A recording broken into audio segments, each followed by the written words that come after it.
Hey, well, we're here.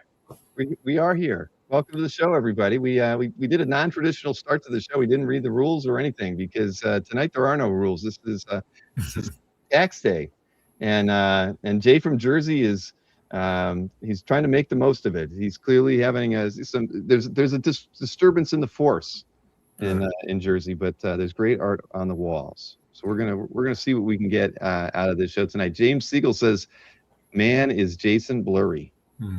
Yeah, he is. So Jordan, good to see you. Haven't seen you in a while. Yeah, excuse me. Yeah, just to throw a little sympathy out there, but I actually out sick. I was actually not able to go to work today. Just kind of one of those things you need to get a little more rest. So I've been resting all day. I feel a little more rested. I feel a lot better. So hopefully we'll be able to do a good show. Well, what better way to try to get better than an episode of Amateur Dueling Dealers? Show must go on. Yeah. Yes, indeed. Yeah. Even Jason, who looks like he's ready to, or wait a minute, he's ready. What is he? He's trying to grab something, but I don't know why. Like the Godfather. Like he's in search of stronger internet. He's going to make an offer you can't refuse, is what he's going to do. Exactly. So. Somebody better screenshot this right now. I hope Marcus is out there because we need some stickers of this guy right there in that pose forever. It's a great meme.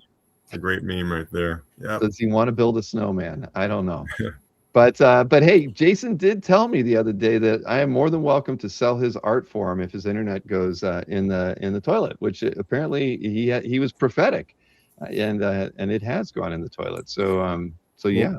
We were saying we all know that Jason's got such a wonderful gallery. I was saying his art was going to sell itself. So I'm sure if you just show it, I'm sure it'll sell itself. Yes. I'm so sorry. We can see some stuff right out of his calf gallery. That might be interesting. Yeah. Look, now he's yawning. Okay, Marcus said go full screen on Jason. So sorry, Jason. There we go. See, he's tired. All right, there you go. It is. It's one of those nights. But we're going to make our way through it. So tonight Jordan had this idea. We were going to do a show on tax day, and the idea was we would bring affordable pieces to the show. And so rounds 1 through 10. Essentially, each round kind of defines what the price tier was. Round 1, it was going to be $100. Round 2, $200. Up to round 10, it would be $1,000, and anything was going to go in rounds 11 and 12. And so that's what both Jordan and Jason, Sleepy J in Jersey, decided to go with. So we have we've got 24 pieces for each seller today, for each amateur seller, and we're going to do this one way or another, even if Jason doesn't make his way back here.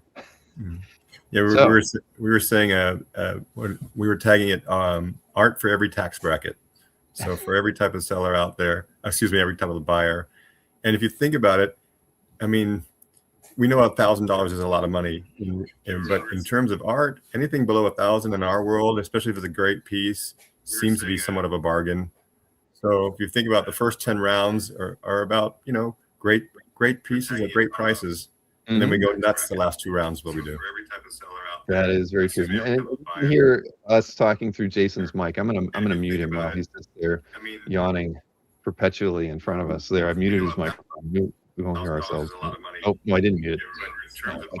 Actually, I can't even mute his microphone. That's how bad his internet is. Yeah. Wow. Yeah. All right. Here, I think see, he is totally gone. He said he's going to go downstairs. He's going to go downstairs and try his internet downstairs, is what he said. All right. Well, I have actually dropped his mic down to 0 now. So what have you been up to, Jordan? I mean, other than being sick in Hawaii, I know that you're inching your way towards retirement while Jason makes his way downstairs. Thank you. I'm fortunate. My wife has given me the green light. I'm looking to possibly retire from work, not from our hobby, but from work in 18 months. And part of that journey will be that we're looking to relocate and move to Las Vegas and retire in Las Vegas, the 9th Islands, like we call it here in Hawaii. And I'm looking forward to really being active in my retirement. I mean, really being more active on CAF and more active and being able to go to more shows. Being in Hawaii, you can't go to as many shows. So really looking forward to that. And so hopefully my gain will be everybody else's gain as well, because I really I'm pulling out pages from my vault, what we call our keeper pages, or and opening them up for sale on my work retirement. And I'm fortunate. I don't think I have to liquidate everything, but I'm going to be selling in pieces along the way, big pieces as well. And my gain will be everybody else's gain as well, hopefully. Exactly. Well, I love Vegas. I haven't been there since right before the pandemic started. I was there in February 2020. Okay. Weeks before everything got shut down, Well, and that was my last trip to Vegas. So hopefully, when I'm there, you have another reason to come out. Without question, and there's plenty of collectors in the Vegas area too. You got Jeff Wedding there, and Daryl, and Matt Kennedy. So plenty of art collectors to hang out with. Daryl and I just did a trade. I haven't posted on CAF yet. I traded a Sin City DPS, and he traded me a Sam Keith, a Batman DPS, before Sam passed away. And we both joked that once I get to Vegas, we'll be able to show them off to each other once I'm there. So looking forward to that. Daryl's been on fire of late. Well, kind of always been on fire since we've known him. Always picking up great stuff, but as have you, of course. Well, here, we could flip a coin, but I think we know who's going to go first tonight. I don't think there's any question on that. And like I said, hopefully we can show Jason's pieces, and if he gets into the chat, he wants to share some feedback or take offers in the chat, that might be one way to do it. Yeah, we can do it that way. Because it doesn't look like Jason's basement is any better than his office. Now he's in there, but let's see. Nope, he's a little spinning wheel still. Let's flip the coin anyway. I went through the trouble of setting up a coin flip, which I forgot the last time. And so let's go ahead and fire this thing off and see who would have gotten the opportunity. Well, you would have won anyway. It was meant to be. Mahalo. It was meant to be. Yes. Exactly. Yeah. All right. Well, let's see. So that's the way to do it, actually. Well, okay. He's in the basement. I think he's in his dining room. But can you hear us, Jason? We can't hear you. What we're gonna do, since Jason's kind of here, what we can do is Jordan, we can just run it. We can go rounds 1 through 12 for you, and then just cross our fingers that Jason can either get his internet working, or get to a Starbucks, or maybe he can drive over to Fish's house and use his internet. I don't know, or maybe Anthony's warehouse might be a better place tonight. See, I think Jason can hear us now. Whatever works, however we want to adjust, we can do that, of course. Yeah. Well, Jason's if Jason wants me to do his or can he call in? Fish says he can drive over there in 30 minutes. Yep. Well, he's out. All right, Jordan, we're gonna do it like I was just suggesting, where we'll just run through your 12 and just cross our fingers. And if Derek, he actually literally left the studio, so he's on a different connection now. It wasn't his mic volume was back up to normal. So well, let's do this, and we'll whenever I see Jason pop in, we'll give him a try. Well, he did send a note saying that for you to sell his art. So he wants me to sell his art. Okay, well then there we go. That's settled then. We might not be able to see the timer while this is going on, because I know I'm gonna have to flip things around a bunch. We'll make do. I think everybody understands. You'll hear the bell when it goes off. Okay. Well, okay. This is going to be interesting. This hasn't happened, I don't think, ever before, but we can make this happen. So you're going first, Jordan. Okay. And you are the most veteran of any amateur that we've had on here. So I know you're well aware of how to get through these things. So you have 90 seconds per round, all the way up until we get to the 11th and 12th rounds. No cake break tonight, everybody. No one's baked anything. No cake. Sorry. All right, here we go. All right. So this is the issue that this page is from. And April 18th, which is 3 days ago, that's actually Superman Day. That's the anniversary of Superman's first appearance. So I thought I'd bring an affordable Superman page. It's actually Superboy, but it's actually Superman on the page, and it's actually Blue Superman as well. So he's in the panel. I love the downward perspective of them coming down. even in that last panel, that use of negative space there. So, it's for the first round being $99. It's an affordable page, but it's a fun page as well. So it kind of corroborates, like I said, Superman Day that's coming up in a couple of days. It's part of the Life Support Meltdown story arc. And you got blue, like I said, blue Superman and Steel throughout the page from there. Okay.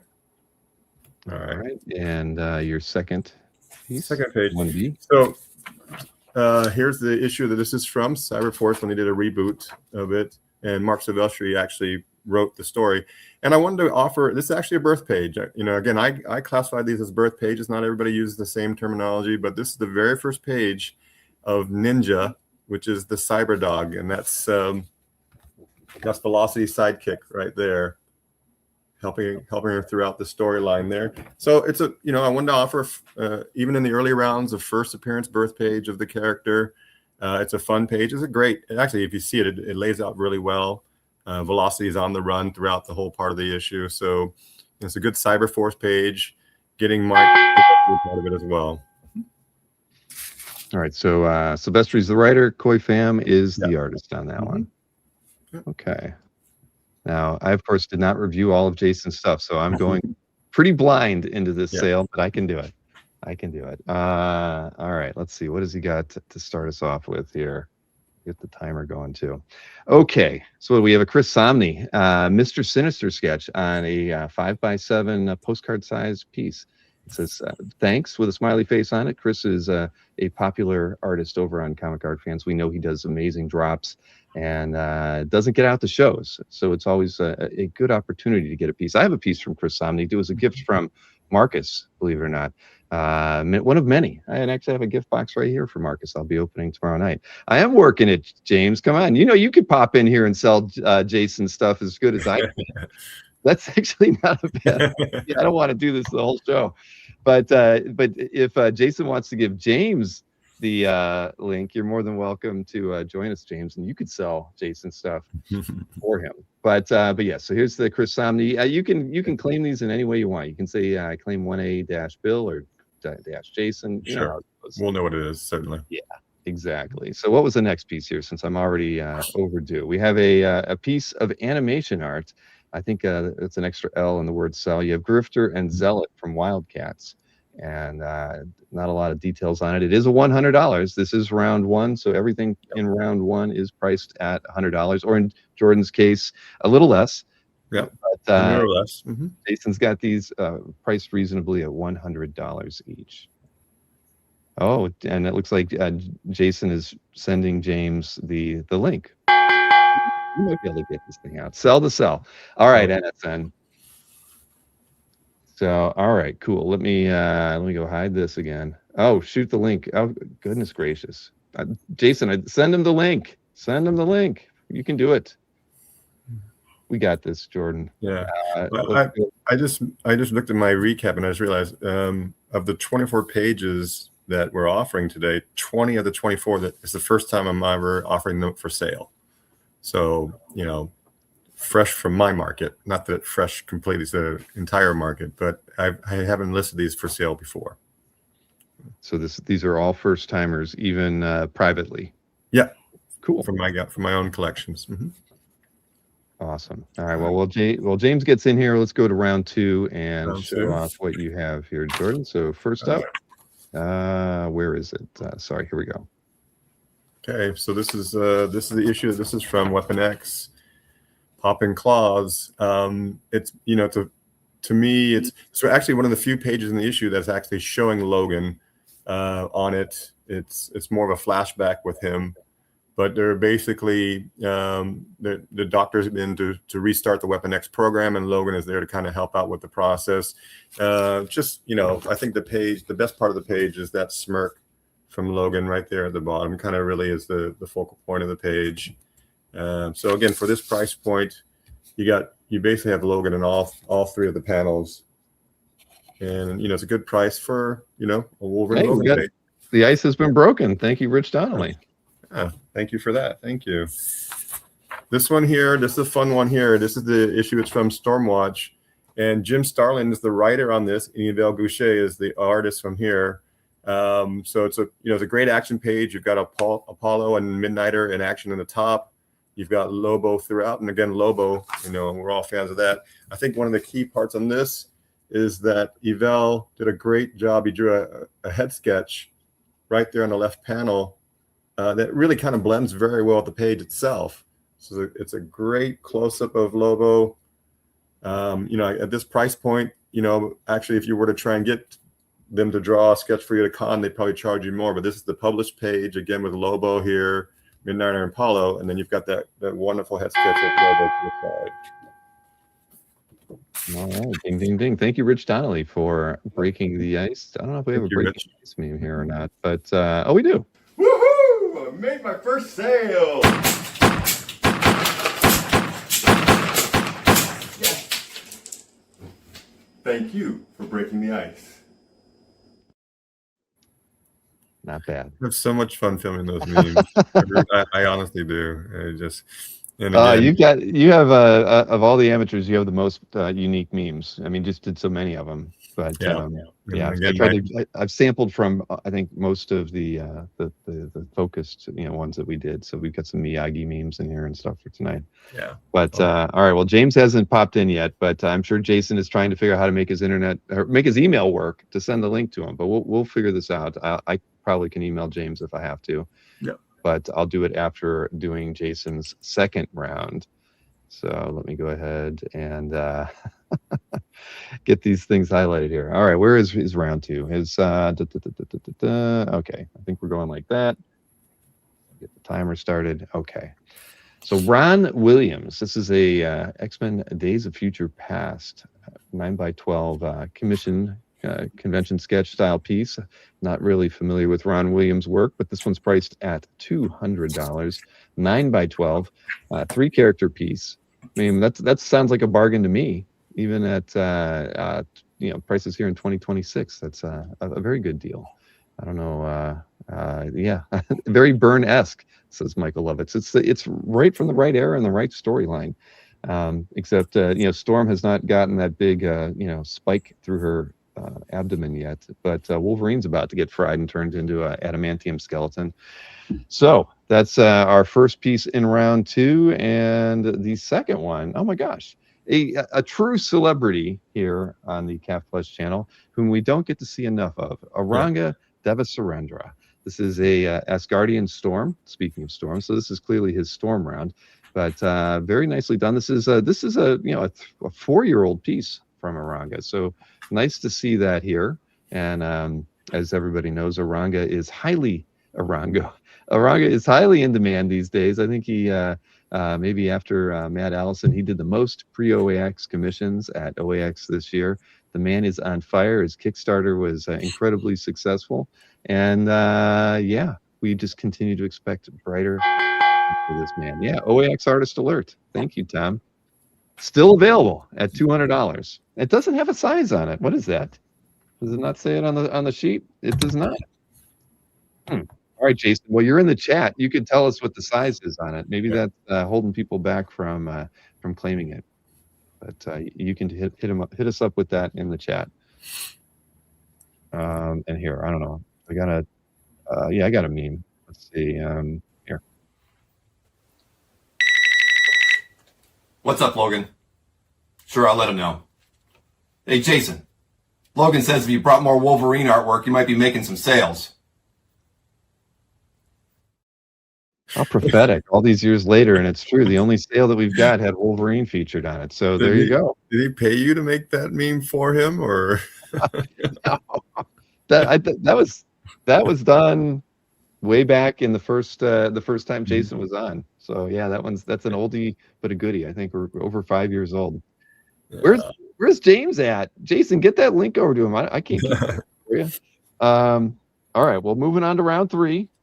And Johnny had a question about any Punisher or Quesada, and it's if anybody who's done the show, they know how hard it is. We basically have to curate pages and go through our collections very hard. I'm constantly. I start with like 100 and cut backwards and back from there. So I did have a Quesada first appearance of Random, and I did have a fourth appearance of Punisher that I had considered in the later rounds, but I didn't. But to the inquiry, if you reach out after the show, I can show you what I was about to list into it, and you never know.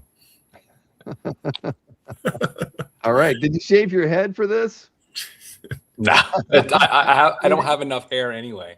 We'll get fully into character, but close enough. Close enough. Will the real Jason D'Ambrosio please stand up? Yeah, I tried. We have no, we don't smoke. I don't have a cigar or anything in the house. I looked, but it's all good.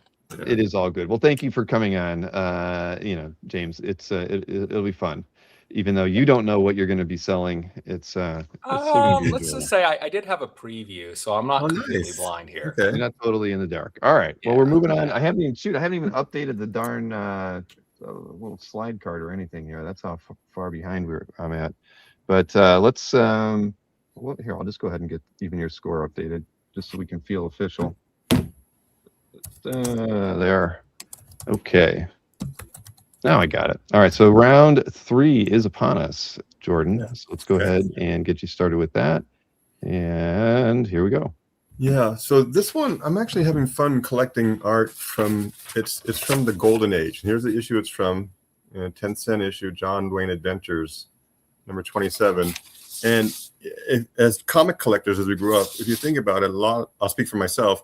I collected what I liked, and then as you got into your collection, you would go backwards in time. You go back to those older Silver Age and those older Golden Age comics because they're older and they're more nostalgic. And so they're not the greatest of art, they're not the greatest of stories, but they have that cachet and that nostalgia of being really old issues that we wanted to have part of our collection. And there it is. Yeah, so Golden Age art at a good price. So thank you, Cab. Thank you very much. Yeah, that is a good one. Thank you, Cab. So next up. This is also something I'm having fun with as well. I love collecting cover prelims, and it's part of the creation process. That's the first thing. And it's original art. I love that. And again, if I were to come up to Trent at a convention and have him do a sketch for me, he can sketch, and it may probably cost more than this, but I love the fact that this is tied to the original art process. And what I'm doing also, when I get these prelims, is that I'm matting them. I mat them side by side with the original published piece. And so it really displays really well. And then what I'll do is also I'll make the matting the size that you can actually put in your portfolio. So it's a good way to store it as well. So again, a great cover prelim for Creed. And can you show it again in hand? Sorry. Sure. So I make them so that you can either put it in either an 11 by 17 or a 13 by 19 portfolio, so you can store them and with your regular art pages. But it really just, like I said, really kind of presents very well, unless you want to frame it. So it's ready to frame also. Perfect. Winner, winner, chicken dinner. That was my absolute very, very first meme ever. That was the first show I did 14 shows ago. Was that spatchcock chicken? That Costco chicken, you cut it's like $4. It's already, and I didn't know what memes to make, so I just went off that phrase, and I had a goatee with a lot of gray hair in it. Well, times have changed in 5 years, but here we are. Yeah. Did I get that right? Yeah, I got the score right. All right, you ready, James? We give it a shot now. So this round, by the way, Jason here. No offer will be refused except for all lowball offers. All right, well, let's see what Jason brought for round 3. Oh, Rick Leonardi long shot. Okay, so Jason's a long shot fan. Jason's an Art Adams fan. I think he got this in Charlotte in 05. No, I'm just kidding. That's what it says right there. But that's what he picked up. It's 11 by 17, so it's a large commission by Rick Leonardi. I need you guys to help me in the chat, and let's break the ice for Mr. D'Ambrosio. Show him some love for all the technical issues that he's having. And what better way than 11 by 17 mutant character of Longshot? Yeah, not too bad. Charlotte 05. Was Jason collecting in 05? Yes. No. No. All right. He was collecting comic books. That I know. Yeah.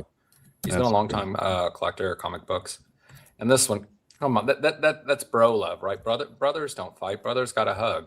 So this is what we got going on right here. X-Men animated series 97. Or 96. This is the original. I'm sorry. I think it came out in 1993, 4, something like that. So I don't know if it's the hand painted original background or if it's a printed background, but I know the cell's legitimate, and it's Beast and Wolverine, and everything with Wolverine has a little bit of a premium to it. So this is a decent round for $300. Yeah, it does look like they're at the ballet. Yeah, they're he's Perry Wet, right? Wolverine is pretty light on his toes. This is hey, you know what? This is the beginning of a modified fastball special.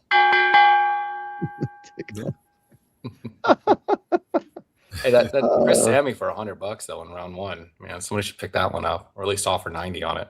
I'm just right, saying. Exactly. Come on, everybody. That's a sketch from Chris Sammy is always a good get, and $300 for an animation cell these days from X-Men. That's a good price. Yeah, but Chris can sneeze on some toilet paper and sell it for $90. That is true. His art drops go bananas when he does drop them. I'm trying to see if I have any good meme here for this guy. Poor Jason here. Like one of these.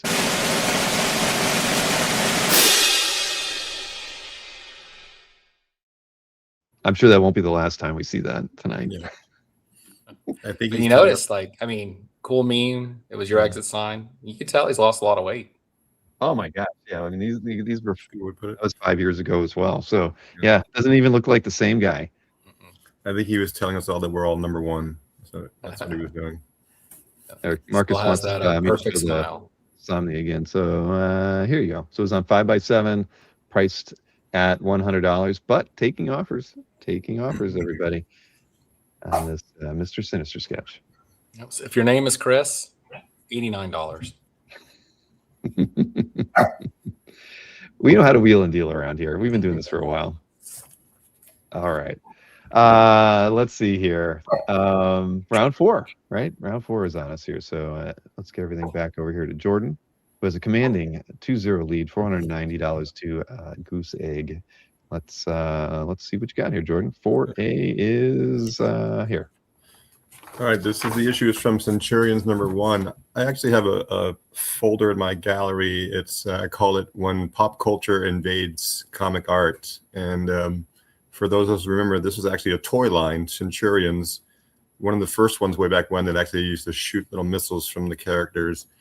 And so this is a page from issue #1, first appearance page. It's done by Don Heck. And you have the entire team on the page as well. But it's also, again, it's a birth page because there up in the corner is Crystal Kane. She's the communications commander for the team. So it's the first time we meet her as far as the issue. But, you got action. You got the entire team on there. It's great. I love it. For me, it's nostalgia. It's what we grew up with, toys and comic books. And then you merge the two together. So you got first appearance of these characters all together in comic book form. So. This one again, I love a comic cover prelims. This is Keith Pollard, Micronauts, #7 here. And again, I go out of my way. There you go. Thank you. Well, I get them matted, so if you get this, you get the matting along with it. But it just really presents the art very well. Again, you can put this in your portfolio, so it's easy to store. And again, it's the start of the process. It's the start of the creation process. So it's original art. Yeah, it's not the full cover, but of course you're paying a fraction of the price as if you were. Oh, if you own the cover, Marcus, you got to get the prelim even.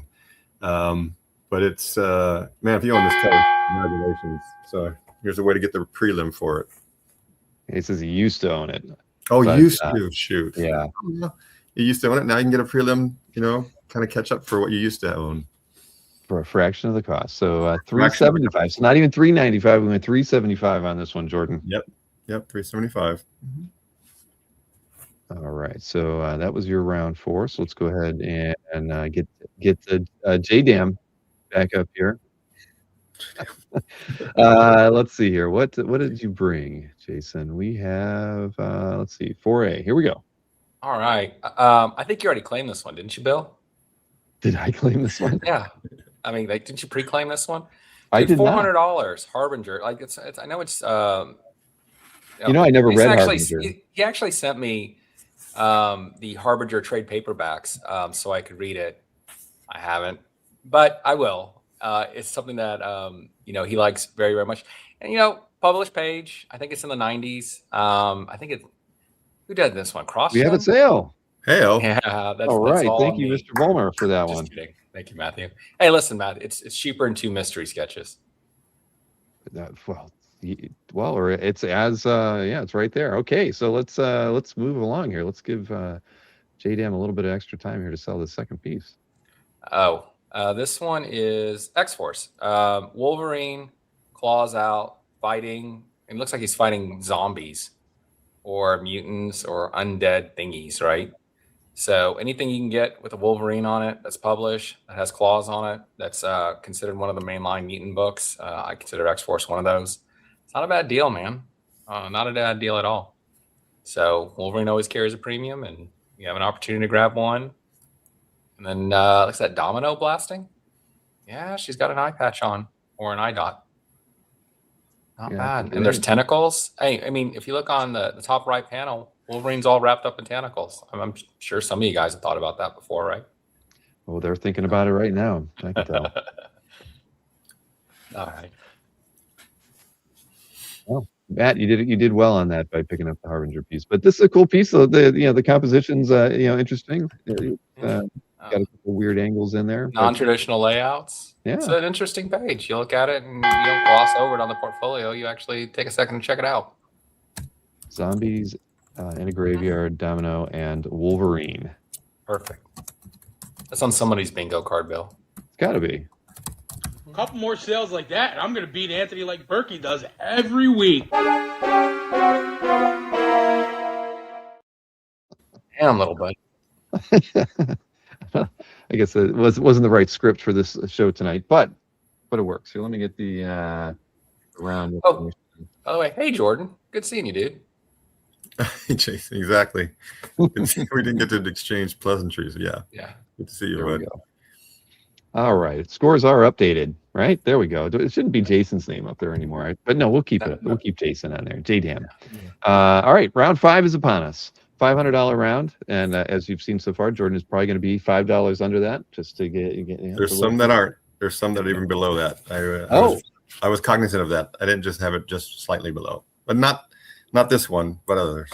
Okay, well, let's see what you brought for 5A. Yeah, I actually was thinking of Jason when knowing that he's the premier X-Men collector. So I got this commission, and it's actually Gardenia, who's part of the Ed Bennett studio, but I had James Pascoe ink it, and he did such a wonderful job. I pulled that sticker away because you see how he lightly inked the Snow Queen, but just his inking alone on this, and you got the straight claws. I know Jason is a big fan of that. It's 11 by 17. It's just a great X-Men piece, for fans of it. It really presents really well, and James put the title up there, kind of X-Men, for me as well. So it's cover quality, dude. It is a great commission piece, and then James Pascoe did a great job inking it for me on top of it there. So, like I said, just a really nice representation of the X-Men from there. Yeah, from the Grant Morrison era, as Marcus pointed out. Mm-hmm. Okay, so this is the issue this page is from, Mr. Miracle 14. This came out in April 1990, and the reason I'm specifying that date is because that was 8 months before this issue came out. So we all know that when this issue came out, it really redefined the character. So I'm a fan of collecting Lobo. I call it pre-Beasley Lobo art, and that's what this page represents. It came out before the reboot, and so you get to see Lobo in his other form from there. That panel here, it is a stat, but it's just covering up the original art that's underneath it there, so it's still all original art. And you can see the difference in the Lobo character here than before the reboot. I mean, the stat looked identical to the art underneath it, yeah, right? I'm surprised when you see that. I'm not sure why they do that. I don't know if it's for wording and whatnot, but it's identical to what's underneath. Right. Well, you don't see that too often. I can't imagine why they would have done that. But cool piece of history there from 1990. 1990. It almost falls out of James's sweet spot. The 90s are James' absolute late 80s, 90s. You're absolutely right. Yeah. So mostly 90s, mostly 90s. I have a meme. I'm going to play it now because it's almost prophetic that I had loaded this thing up.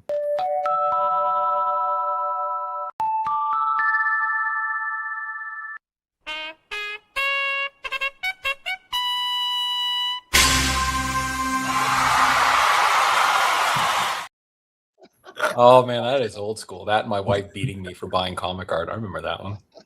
Yeah, well, I wasn't going to load that one. That was during that same show where she was punching you in the face. Yes, but that one was, that one kind of has a Jason tie. It's X-Men. Yeah. It's 90s. These guys are in the same zone. So that's hilarious. I forgot about that one.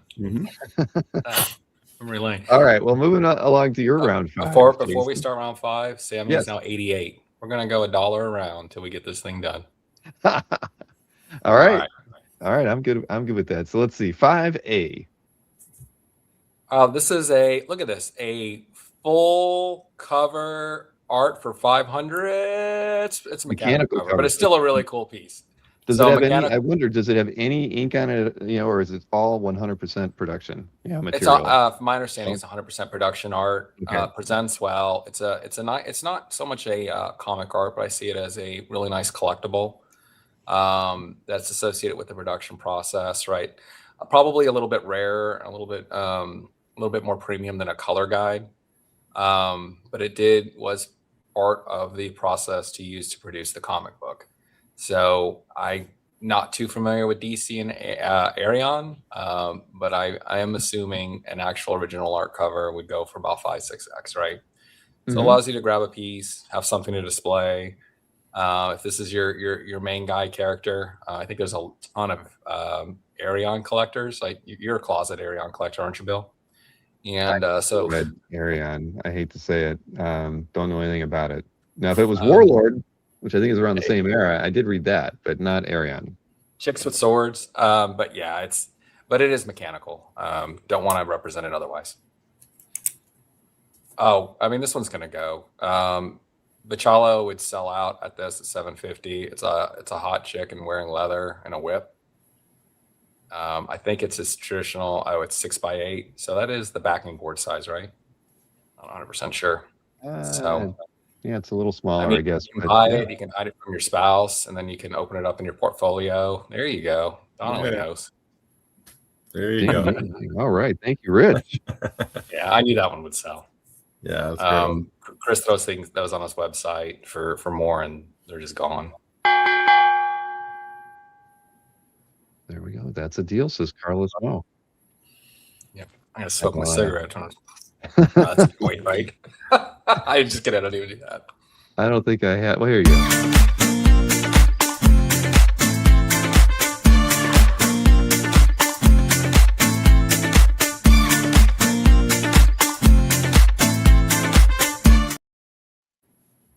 Got to work Berkey into one of those. So there we have it. Back from the dead. All right. Well, scores have been updated. Oh no, I didn't get Jason with 2 sales. I'm sorry. Let me get that. He has 2 sales. I think 900 is right, but there you go, 2 sales. There we go. All right. So we're moving on to round 6. Yeah. And Jordan, it's going back over to you here. So let me highlight your first piece. Here we go. Okay, this is the issue this is from Spawn, number 16, written by Grant Morrison. What makes this notable is that it's actually the very first time that Greg Capullo was drawing Spawn art. So very early in his career. So Spawn art is great in itself, but then it's Greg Capullo's very first time drawing. And you can kind of see he's just, in the very beginning, his dynamic style is still coming out, even though, again, they get better and better as they do pages. But just seeing the way he's drawing, the energy on the page. Again, it's a historic page in that sense, especially if you're a Capullo fan, right? So getting the very first time you drew Spawn art is something very noteworthy.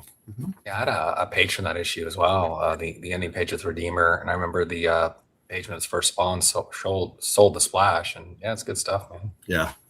So I'm a big Capullo fan. All right, and the next piece. Yeah.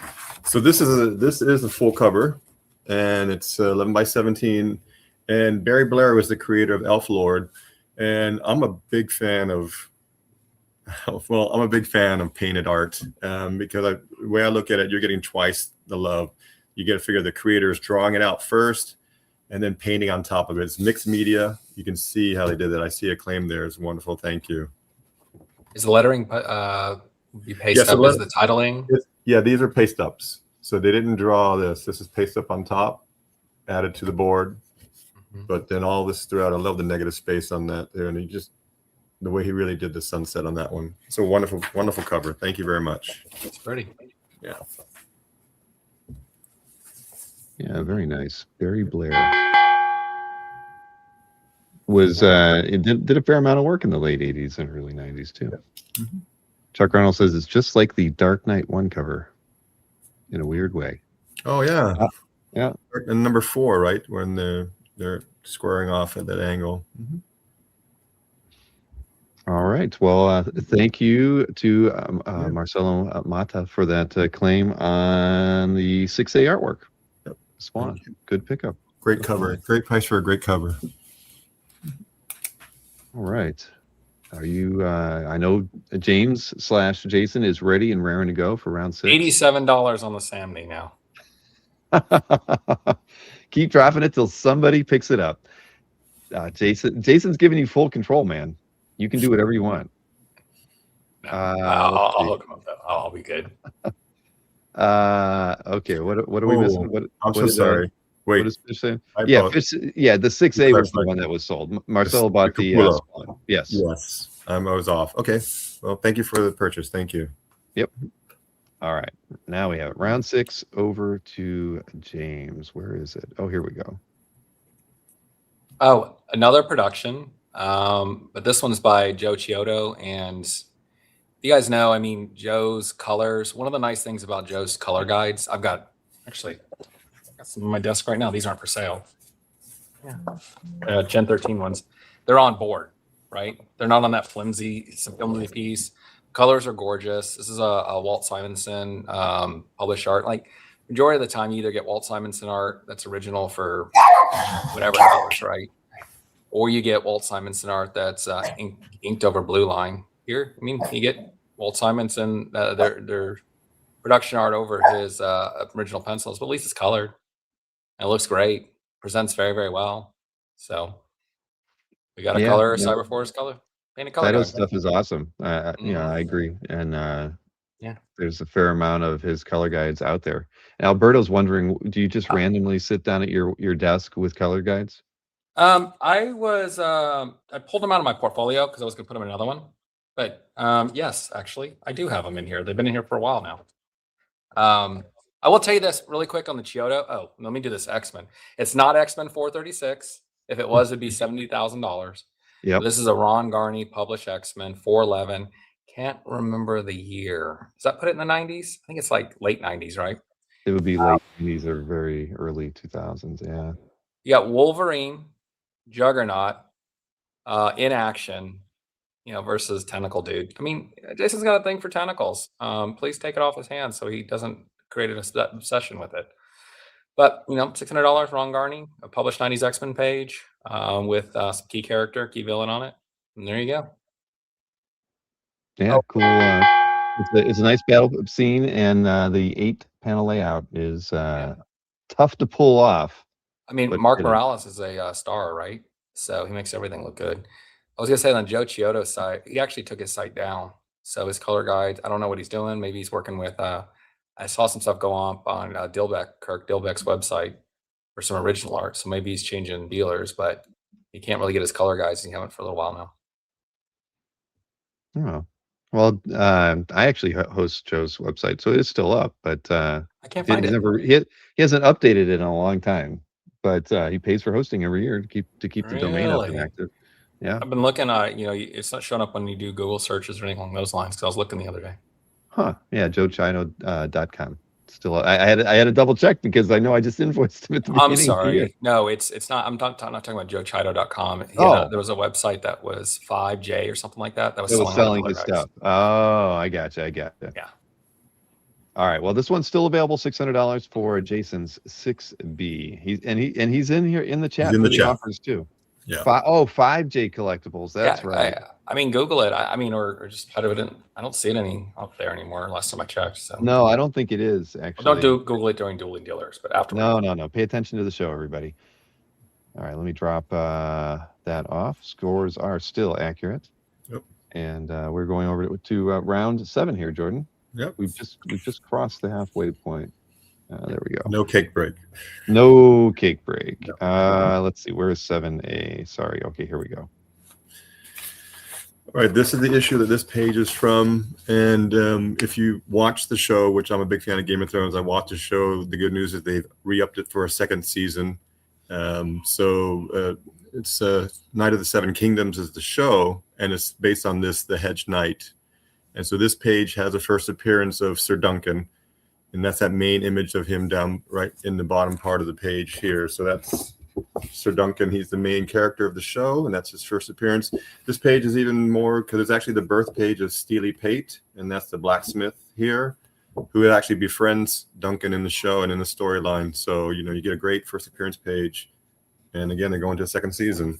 The Collector Dome has picked that one. Yeah, and that's my clock is once again, that started. I apologize. That's all on me. That's all right. There we go. We'll keep it rolling there. So thank you, Collector Dome. Let me go and switch to your 7B artwork here. And that was Mike Miller. Mike Miller was the artist for that page. This one. Sorry. And Mike Miller was the artist who drew that Hedge Knight page. This is also Mike Miller here as well. This is just a great image of magic in action. It kind of goes from edge to edge. I mean, she's swinging her soul sword, and it kind of comes across here to full 11x17 comic art board. You got that Mike Miller signature down below here. But I just, in any commission, how they handle the face really kind of helps sell the commission as well. So this one, a great action pose of magic, and Mike Miller, very, an underrated artist, but an artist who puts a lot of detail into his work. So this is a great magic piece for anybody who's a fan to pick up if they want to from here. You're so right, Jordan. I've seen a lot of magic pieces, and the first thing I look at is her face almost every time. Yeah, every time. And a lot of commissions are torso. This is a full body action pose as well. Yeah, her eyes are up there. I do look at the face first. Yeah. And your dog agrees, of course. Jordan-san, to be good seller, you must catch art page with chopsticks. Have you ever caught one? No. Mr. Miyagi, I caught one. Beginner's luck. Yep, and we caught one right there too with the Collector Dome picking up the Mike Miller page. So let me go ahead and hide this and get things back over to JDam. Not Samney is $80, and we'll do 30-day time payments. I like that. But when we get to 60 days, though, you got to give them 60 days on time payments. $1 a day, and 99% up front, $1 in 60 days, or 1%. I might even go for it at that price and those terms. All right, round 7. Back to you. So let's see here. What do we got? Something sort of in color and sporty. This piece is baller, right? So there was a graphic novel of Michael Jordan done, and the artist posted a few pieces. Jason grabbed this one, I know, because he shared it with me. Just a badass image of Jordan, like dunking. And then he was later able to pick up the cover directly from the artist. So I'm sure that's why he's letting this one go.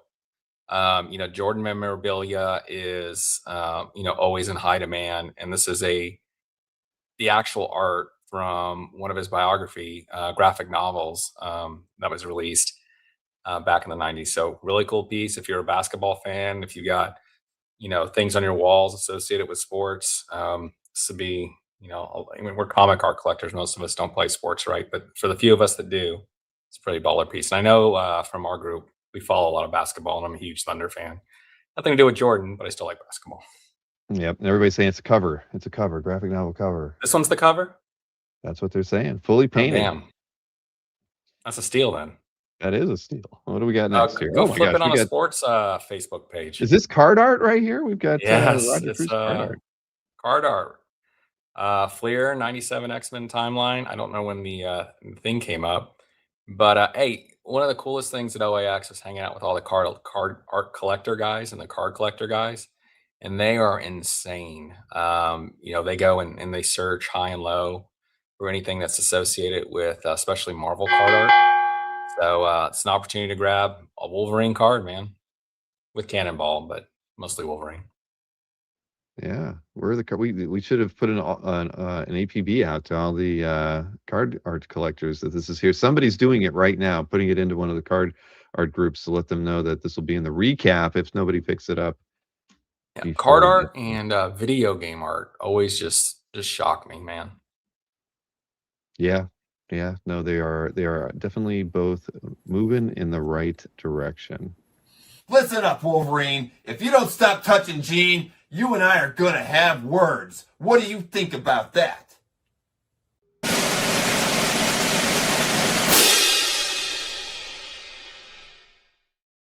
That's what Wolverine has to say about that.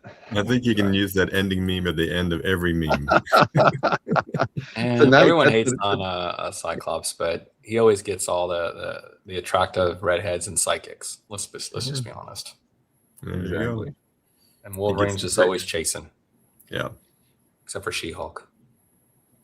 There you go. Well, that's probably wise. But round 8 is upon us, and let us see what Jordan has for us during this round. And first up, 8A.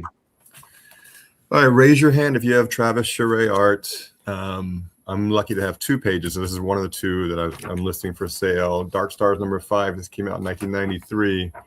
I remember reading a bio about Travis, and the description was that he's best known for his realistic style and vivid imagery, and I think we can all agree on that. So this is an affordable Travis page.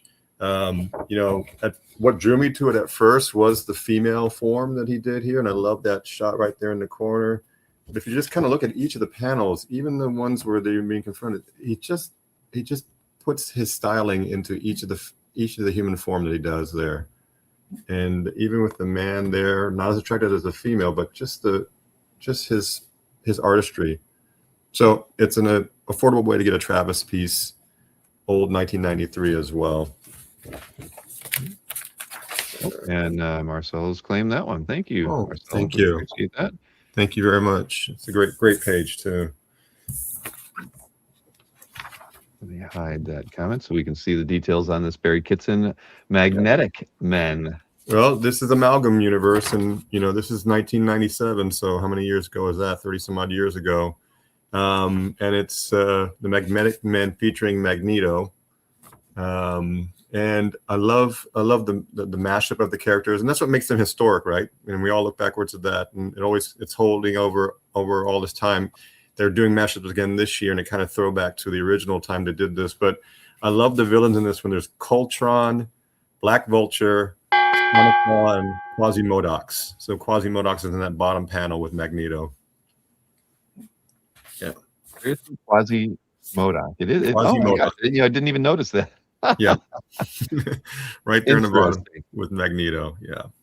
Well, the Amalgam universe is very popular with select collectors out there. Yeah. Those who love it, love them all, and can't get enough of the pages from those. They have wonderful cachet about them. Somebody was mentioning who came first as far as claiming the Travis piece. Oh, sorry. Let me go back and look at the. Maybe I got it. Did I get it wrong? Let me switch up There were here. 2 people asking about it, so we're not. Wait a minute. Wait. Trying to see it now. I'm scrolling up there. I see Marcelo had the 8A claim at 10, right? I just started in there, but where is? I'm trying to find the other claim. Am I missing it? CJ claimed CJ Design. CJ claimed the Somni. Oh, so just at the same time. Okay, so he's claiming the Somni. Okay. See, I missed that. Okay, that's why I didn't see it. I didn't see the number. I apologize. So what were we at though, James? What price? I think we were at 86 on the Somni, but a make Dueling it dealer 85 first. for CJ. What? Make it 85 for CJ. There you go. Oh, dude, I was still going to do that too. I was actually going to lower the price. I read your mind. Dueling dealer first, $85. Jason doesn't even know that yet. You lost $1, but it's still kind of funny. Oh man! All right. Well, there we go. That all worked out. Let's see. That gets Jason up to 3 sales, and let's see, 985. All right. I will say one nice thing about being on the show is I kind of get to see Jordan's art before everyone else. I'm looking. I don't got the delay. You ain't sell the art, kid. You're losing it. I can't see the prices, Bill. Cut me. I don't want to have to do it, Jordan. Cut me, Bill. Cut me. Please. Hurry, wait, hurry. Don't help me. I don't care if it goes down. It's not on my shirt. Don't help me. I'm not even gonna make any jokes. Right Nope. in the eye with a obviously ketchup packet, and my daughter got too aggressive with the ketchup packet. That's obviously what happened. But here's the thing: if you and I hate catching these in movies because it kind of ruins the magic of it. But if you watch Rocky and you watch that scene, that's exactly what they did. This is old school. This is 1977, 78, whenever they did Rocky. So the guy, when he tells the guy, cut me, and the guy does it, he actually squirts from his hand onto Rocky's face. So it's not high tech by any means back in 1977 when they did that movie. And if you watch it again, you're actually going to see that happening. So hopefully I haven't ruined the magic for anybody.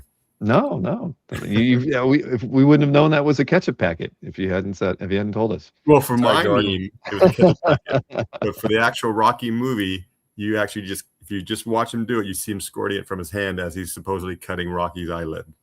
Oh, I hate Rocky now. You ruined it. I'm sorry if I ruined the magic for everybody, but that's where I got the inspiration for that scene. That's awesome. Well, there you have it. So scores are accurate right now. We have 3 sales to 5, and and yes, everything is 100% accurate. So back to you, James, for round 8, and here we go. Wildcat Sportsbook, Mr. Majestic. I mean, he's got I don't know anything about Mr. Majestic. He's got a good Majestic superhero vibe. It's a double page splash.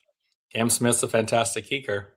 Man, I'm dying on this one, Bill. I'm gonna need some help. I didn't read Wildcats. Jordan could sell this one better than both of us. Come on, Wildcats. I actually have what do the you got, birth Jordan? page of Mr. Majestic. So What's the birth page? I actually have the birth page of Mr. Majestic. It came out Wildcats number 12, a backup story. But anyways, he's got Superman's supreme powers. Went on for a while with Wildcats, and then Ed McGuinness did the Mr. Majestic series and got some life from there. So he's got staying power. He's been in many issues. Started out in Wildcats and then went on to his own series. Gotcha. Make me an offer, Jordan. Well, I have the birth page. I mean, it's a good. I mean, the one nice thing I will say this as a DPS connoisseur, and you know this is true. I like my DPSs with large images. I also like them where if you fold them in half, it still looks good in your portfolio, and that there's not that many panels to break up anything from the image side. So from an art perspective, from a DPS perspective, if you're looking, Totally he does have a thing for tentacles, guys. I was just going to say the same thing. Look at the size of that tentacle. This is from Submariner 27. Sal Buscema is channeling his inner, well, I guess we can't say it's his inner stingray because this is like his inner id. I don't know. But flashback scene, clearly, it's got those rounded corners, and everybody knows that I have a thing about rounded corners.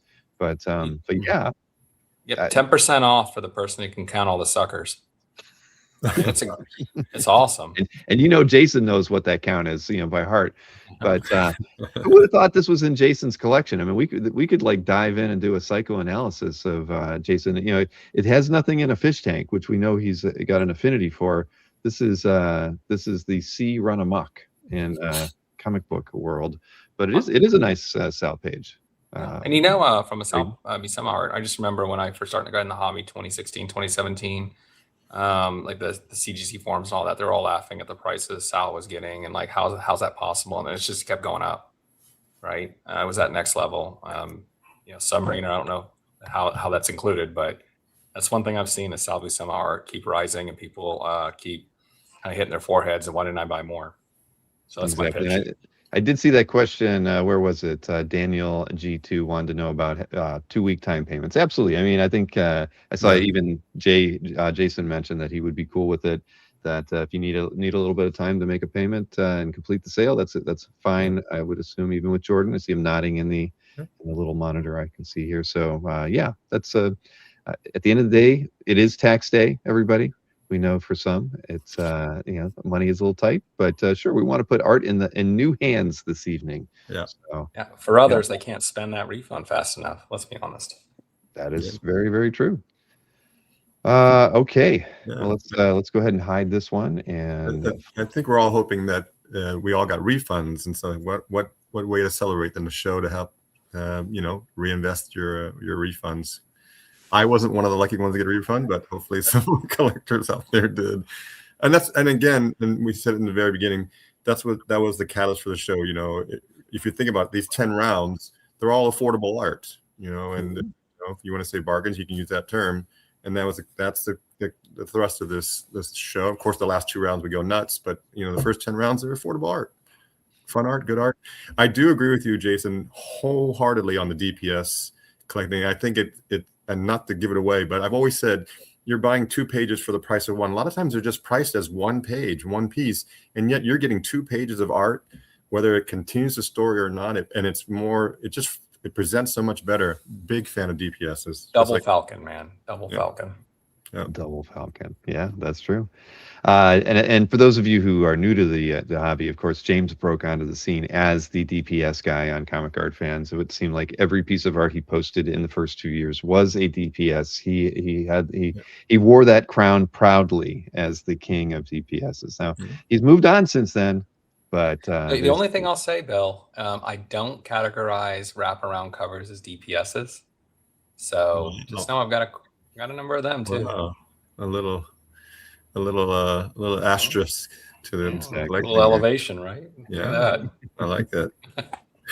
All right. Well, we have 4 more rounds to get through before we get into the Ragnarok recap. So we probably should dive into round 9 now. No cake breaks. So let's see here. What did Jordan bring for his round 9? Why am I not? Okay, here. So it's trading card art, and it's Magic the Gathering as well. So I got this straight from the artist, and he basically drew the character Sundial Tyrant. And again, I have it matted with the cards, so it's great for display, but it also still, again, fits in your portfolio, so you can store it away easily. And he actually gave me, I think they call these numbered proofs. So it's a signed numbered proof by the artist. And he signed it back, and basically he drew it out on pencil first, and then he scanned it, and that's what he painted for the publication there. But you're getting the original art that he scanned for the piece as well. So again, it's trading card art, it's Magic the Gathering. You got all those combined together, and all matted together too. And that would look good in a bathroom. Yeah. And Bruce is a very nice guy. I've gotten to meet him a Yeah. few times. So yeah. All right, let me switch over to the next piece. Here we go. This one is historic. This is the issue that it came from. It's actually Marvel DC crossover. It's Silver Surfer and Superman. Came out in 1996. George Perez was actually the writer behind this. I remember I met him once and he forgot he actually wrote the story. And of course, Ron Lim. And it's got Silver Surfer in every panel. And it kind of goes full bleed to outside. I love how it goes outside the panels there, as well as the energy is crackling as well. But again, you got Silver Surfer in every panel. And I always call these crossovers as historic in my world, because they're not going to happen all the time. They're going to rarely happen. In fact, I think there's the only time Superman and Silver Surfer get together in a published cover as well. Is he blasting Superman on that bottom? No, it's all Silver Surfer. All Silver Surfer on this page. Nice, dude. Yeah, it's a great pickup. Thank you, Marty. It's a great pickup. Marty Weber has picked that one up. Congrats. Yeah. All right. I think somebody in the chat might have claimed an earlier page. Did I miss that? I apologize if I did. Did I? I think it might have been 7B. I glanced over and saw something. I'm scrolling through. Usually somebody would be shouting at us. I don't see it. I thought I just saw, but I'm sorry. I don't want to slow down the. No. I'm scrolling through. But if anybody did make a claim that we didn't see, please let us know. It is entirely possible, but I did not see it. I'm scrolling through. But okay. But definitely, Marty Weber, thank you for picking up lot 9B from Jordan. We appreciate that. Yes, thank you. Very nice piece. Okay, let me hide that. And wait, I got somebody was mentioning if you had any bathroom art. So let's see. Okay. Do we have a? Yeah, I think we do.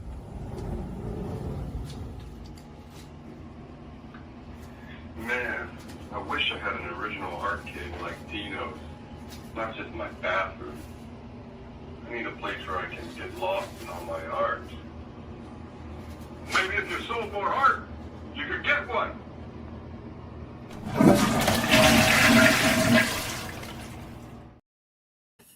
There we go. There's some bathroom art for you. Yeah. Anything is bathroom art if you think about it. Oh boy. See, anybody coming new to the channel, never got to see Dino's art cave. You know, we should pull that little clip out one day and replay that. You know, him laying down and just kind of spinning around and looking at the art in his closet. I haven't watched that in like 3 or 4 years. Okay, scores are accurate. Scores are accurate. What do we got here? I'm gonna need the chat on this one. Come on, guys. You're looking for some help out there in the chat. We got it. All right. So let's see here. I don't know the round, just in the sales. Yeah. Oh, this one has Blade on it. That I know. Plus, it's got. I mean, honestly, it's that top panel that I'm immediately drawn to. I think it's the doorbell. Yeah, the door. Is, exactly.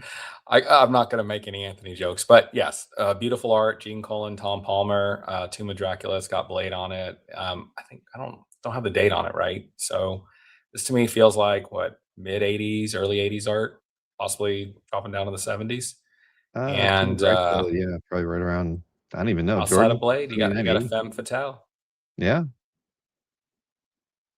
Yeah, and again, it's one of those pieces, just like that Tentacle Sal Buscema piece, where you say, "How did Jason get this in his collection?" But yeah, very cool.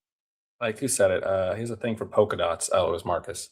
Yeah. Well, now I always look for a fish tank. Where's the fish tank in this artwork that is in Jason's collection? Polka dots and tentacles.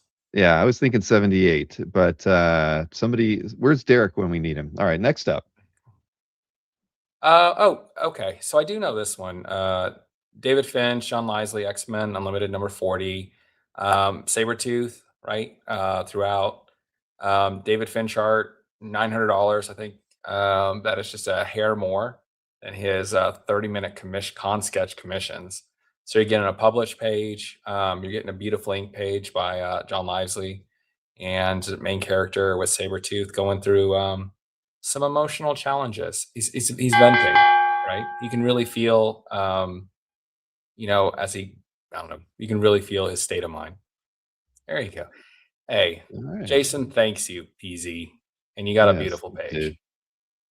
That is a good one, and gives a little padding to Jason's score. Let me get this up. He's crossed he's into the 4 figures now, right? Yeah.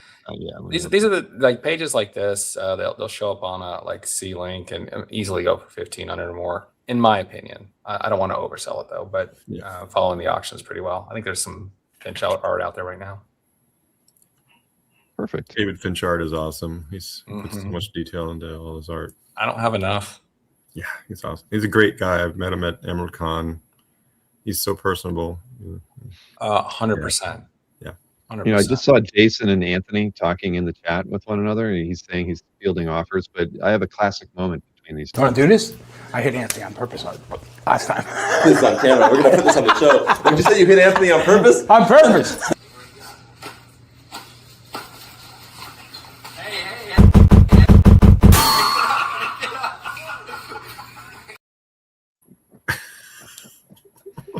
How'd that one feel, Anthony? Oh boy, I can watch that one all day. All right. So scores are updated with that last sale to PZ. So thank you for that. And we are moving on to round 10. A commanding lead by Jordan, but we got it there. Yeah, Fish, you remember both of those. I know you were there for that momentous occasion. The punch heard around the world. Yeah. All right, round 10. Let's see here where we got Jordan. Is it Paul Smith? There we go. Yeah.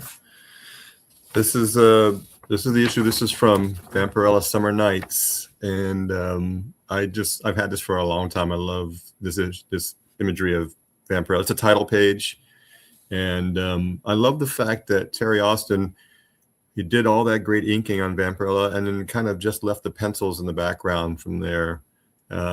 Steve Enkelhart is the writer. I met him when he came out to Hawaii, and he gave me some insight about the page. But, you know, Vampirella, if you think about it, if you Gonzalo Mayo and some of the originals, who, if you think you get a full page splash of her in this imagery, it's going to cost a lot more than this. So this is a, you know, great older page from 1992. And again, a title page, Vampirella. It really presents. Not gonna make it to the end of the show, Jordan. That's not gonna make it. It's a great page. That is a really nice one. Yeah. This one here, Doug Monkey. It's a cover. You can get a cover here for $1,000 and less. And I know, Bill, I think you've had shows with Doug, and if you think about his art, it presents, and it, you know, to sell a cover at this price is actually a good deal for this one.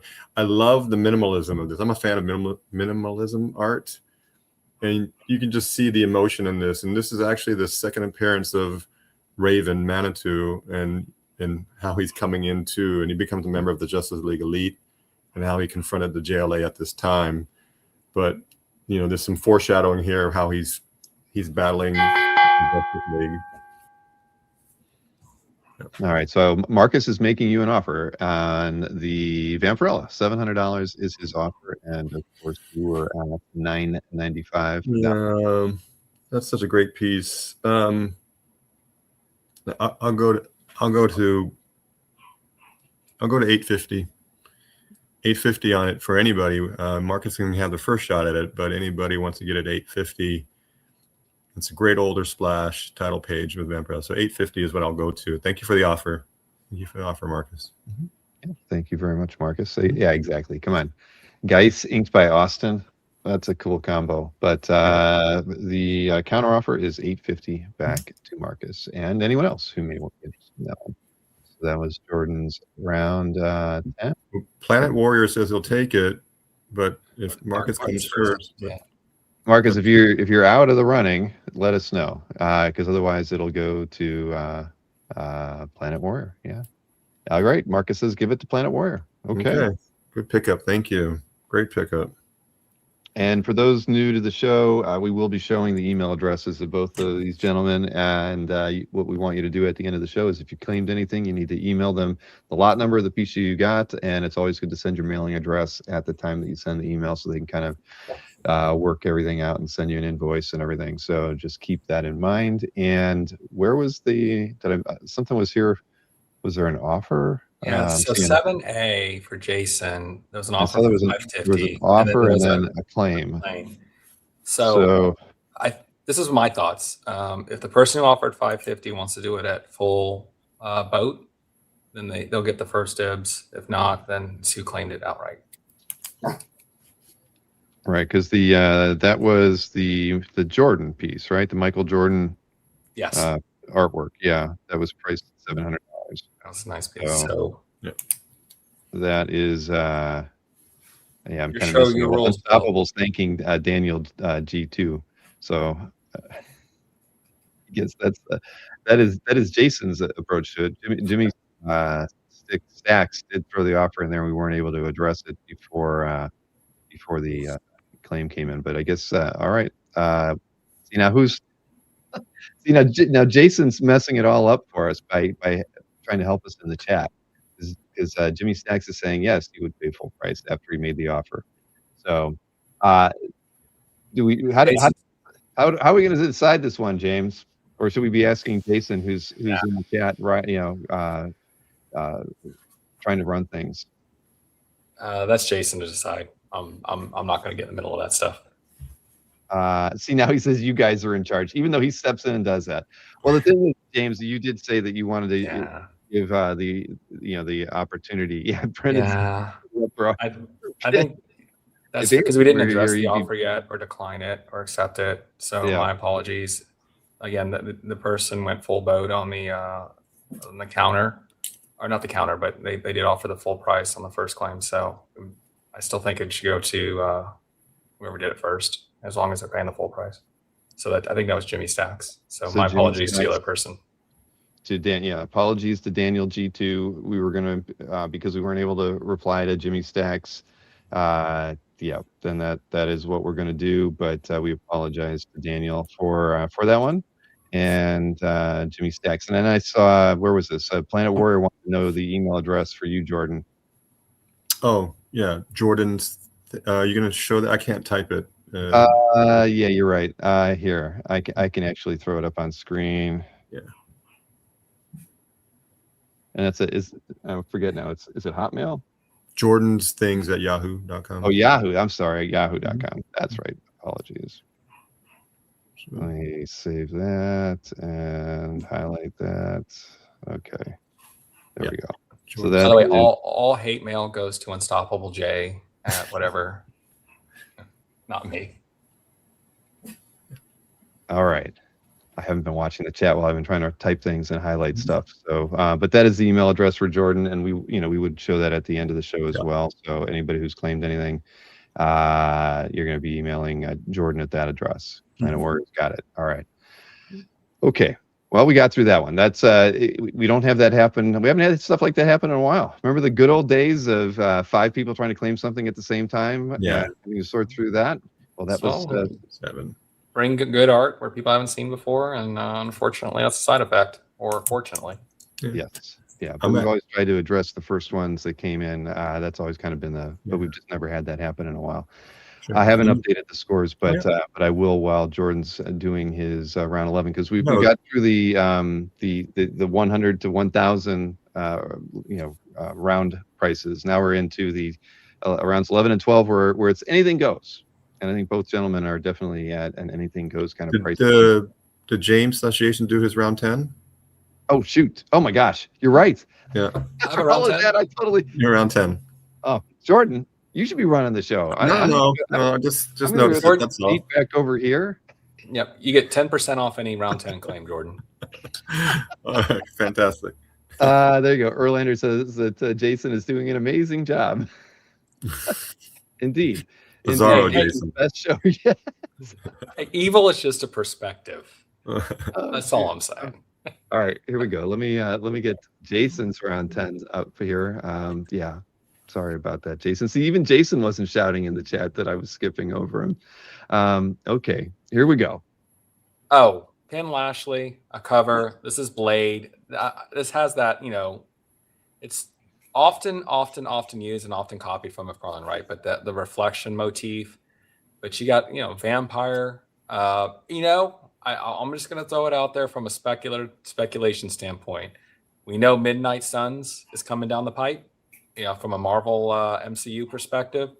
Don't know if it's a cartoon, don't know if it's a series, but that's going to come out. And so there's going to be a lot of focus on, I know Blade's leading up Midnight Suns and a lot of other characters.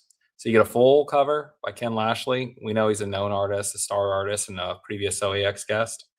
You got fangs, you got screaming, and you got a pretty wicked haircut. So some mother effers are always trying to skate uphill. That's what I got. There you go. And let me see the next piece. A little John Byrne, Elsewhere stuff. This is considered published now? Published John Byrne art? I believe so. Yeah, you got your classic Kitty phasing through Colossus. It's kind of their flirty ritual, even though she doesn't look like she's having a good time at this point. I'm sure there's an action sequence associated with it, but these pages are out there. You can kind of check some comps. They're all they're typically multi-$1,000 depending on the characters and the X-Men, inked or not inked, $1,000 for 2 of the main characters by John Byrne. It's a good page. And Marty agrees as well. Thank you, Marty. Nice pickup. Thank you very much, Marty. I'm gotta get Jason's scores updated because he's shouting at me in the chat right now. I am a big fan of the Kitty Colossus couple relationship, I guess. Always have been, except in the early days. But in the more modern times, it makes sense. It was a little early, in my opinion. All right. Sorry, I'm just double checking. I want to make sure I got. I don't know if I think I've got the scores right. Who the heck knows anymore at the moment? I think I'm close. Anyway, here, let me hide the slide. There, we hide that. Earl cracks me up. But don't highlight it. Which one's cracking you up? I just want to read it. Erlander. Oh, yeah. That is an interesting thought there.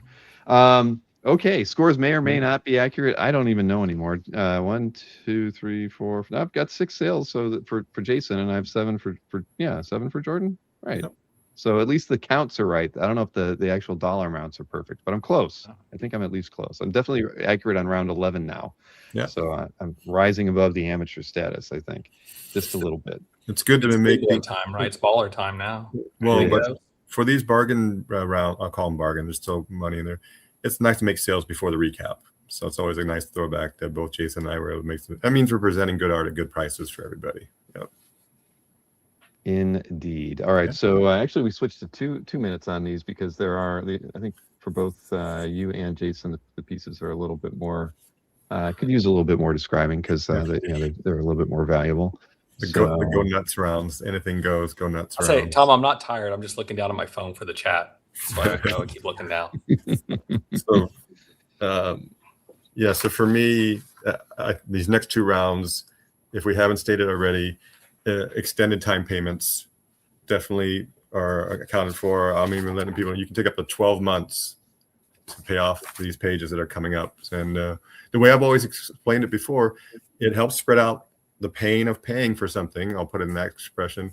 But I'll speak for myself. When it gives you a chance to basically sell off other art, it's a way of like, I'm trading to get this piece. And I do that a lot. And I've gotten some grails from Dino and from Nick and several others, and to where they've been gracious to let me basically make sales. And if I look at it, I would have traded those same pieces that I sold for that art that I'm getting now. So it's a nice way to do it. And again, you got 12 months for me to pay them off. I've been the benefactor of some of Jordan's time payment art buys, and super easy to work with. Yeah, thank you. Thank you. I try to keep it organized, keep it on tap, and it's a layaway plan. And then when you get it paid off for, and then like I said, whether you sell your own art to make the funds or just along the way, it's a great way to acquire art. I lost a pinky. Oh gosh. It was worth it though. All right. Well, round 11 is upon us. Let's see what Jordan has brought. First up is 11A. Okay, so raise your hand. How many of you thought that Faust #1 was the first appearance of Faust? I would have raised my hand. It actually isn't. There was a 4-page preview that came out a year before Faust #1 that David Quinn and Tim Vigil worked on. It was an Omega #1 premiere. 4 pages. I'm fortunate to have all 4 pages. I've had them.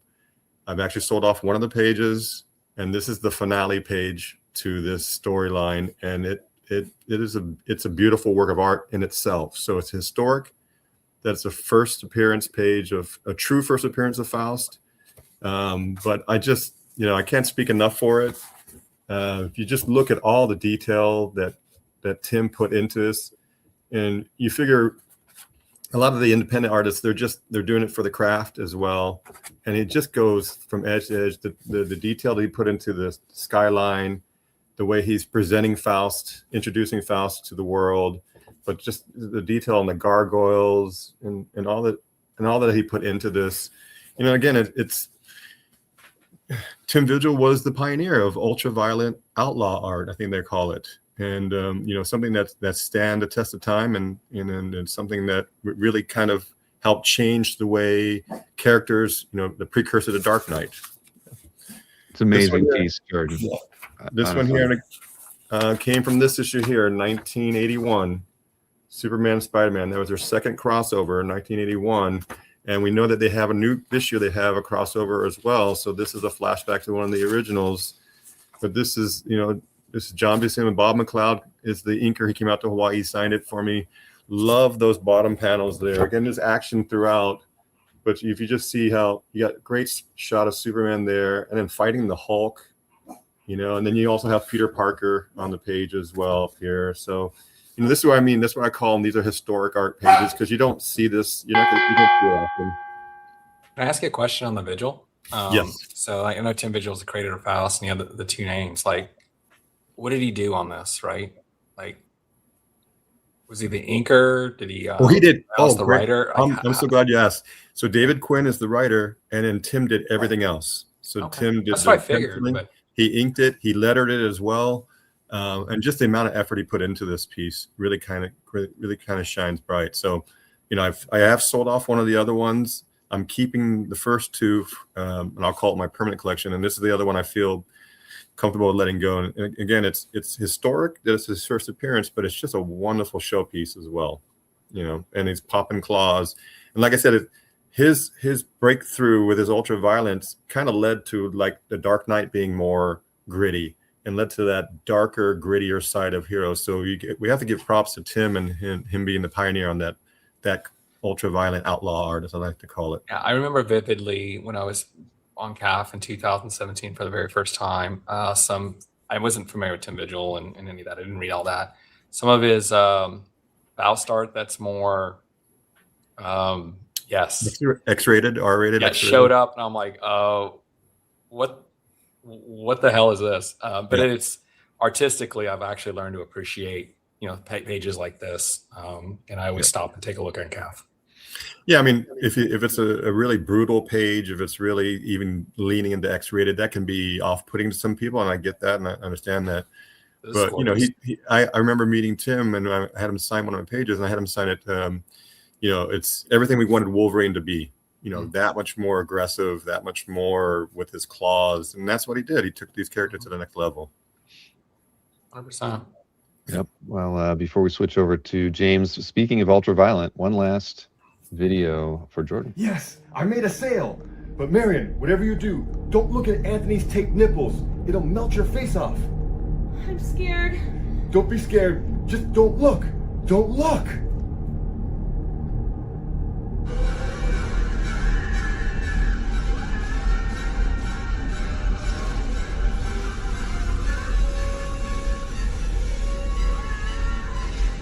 See? They looked.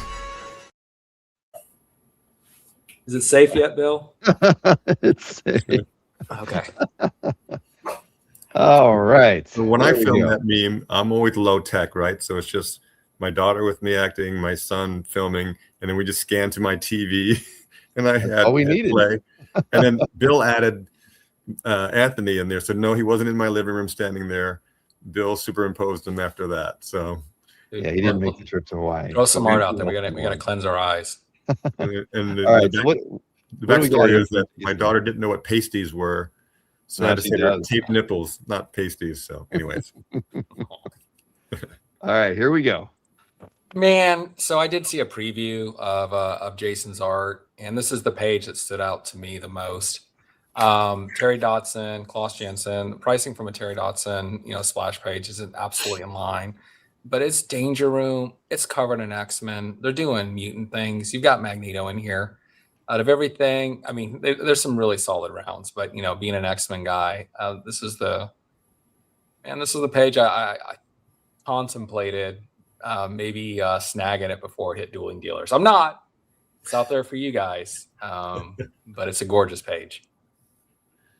Yeah. So, OAX Artist Alerts. That's right. Actually, I sang karaoke with Terry Dodson at OAX, so that You part was did pretty that. fun. Well, I sang, but he hung out with us all night on that when we were crawling the bars in the pub crawl. Oh, so you made it to the last bar, all the karaoke going on. Okay. Yeah, no, he made it to the end, and he grabbed a Uber ride with us and went back, and he couldn't have been a nicer guy. He was late at OAX the next day, but he had a good time. And he does wonderful art. He does. Oh, Another speaking of OAX doing wonderful art, Alan Davis, Mark Farmer is one of my favorite combinations of artists of all time, right? Anything from his 80s, 90s X-Men. Well, I think this one's 90s, right? 450. I think so.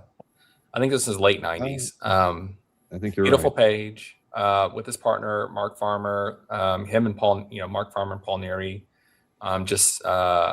earlier. And, rest in peace, Paul. But I'll always set up Alan Davis's pencils. You've got Wolverine, Nightcrawler, Storm, series of X-Men. Just with a classic duo. So if you're looking to get into an Alan Davis, Mark Farmer X-Men page, and trust me, I'm an Alan Davis, Mark Farmer fan. they can skyrocket pretty quickly, depending on the characters and if you go vintage. So it's a good get. I still like that Terry Dodson though, between the two. Just FYI. I understand why, and I love those bottom 4 panels. It's like when you're looking at it, you think that it's like a Gene Colan layout, like everything's canted one way or another, and then you realize no, they're straight. It's just he's drawn it so crazily that those 4 panels just feel like they're fanning out. But a couple good pages here from Jason, who apparently he was texting you, James. So maybe he was making an offer on one of his own pieces. We don't know, but it's entirely possible. Did he text me? That's what he says. Dodson's from the original Age of Apocalypse. Davis is X-Men X-23 meets X-Men for the first time, so it's associated key issue. Very good. Yep. Oh, and here one last meme for Jason. Although it's there's not a lot of audio on it.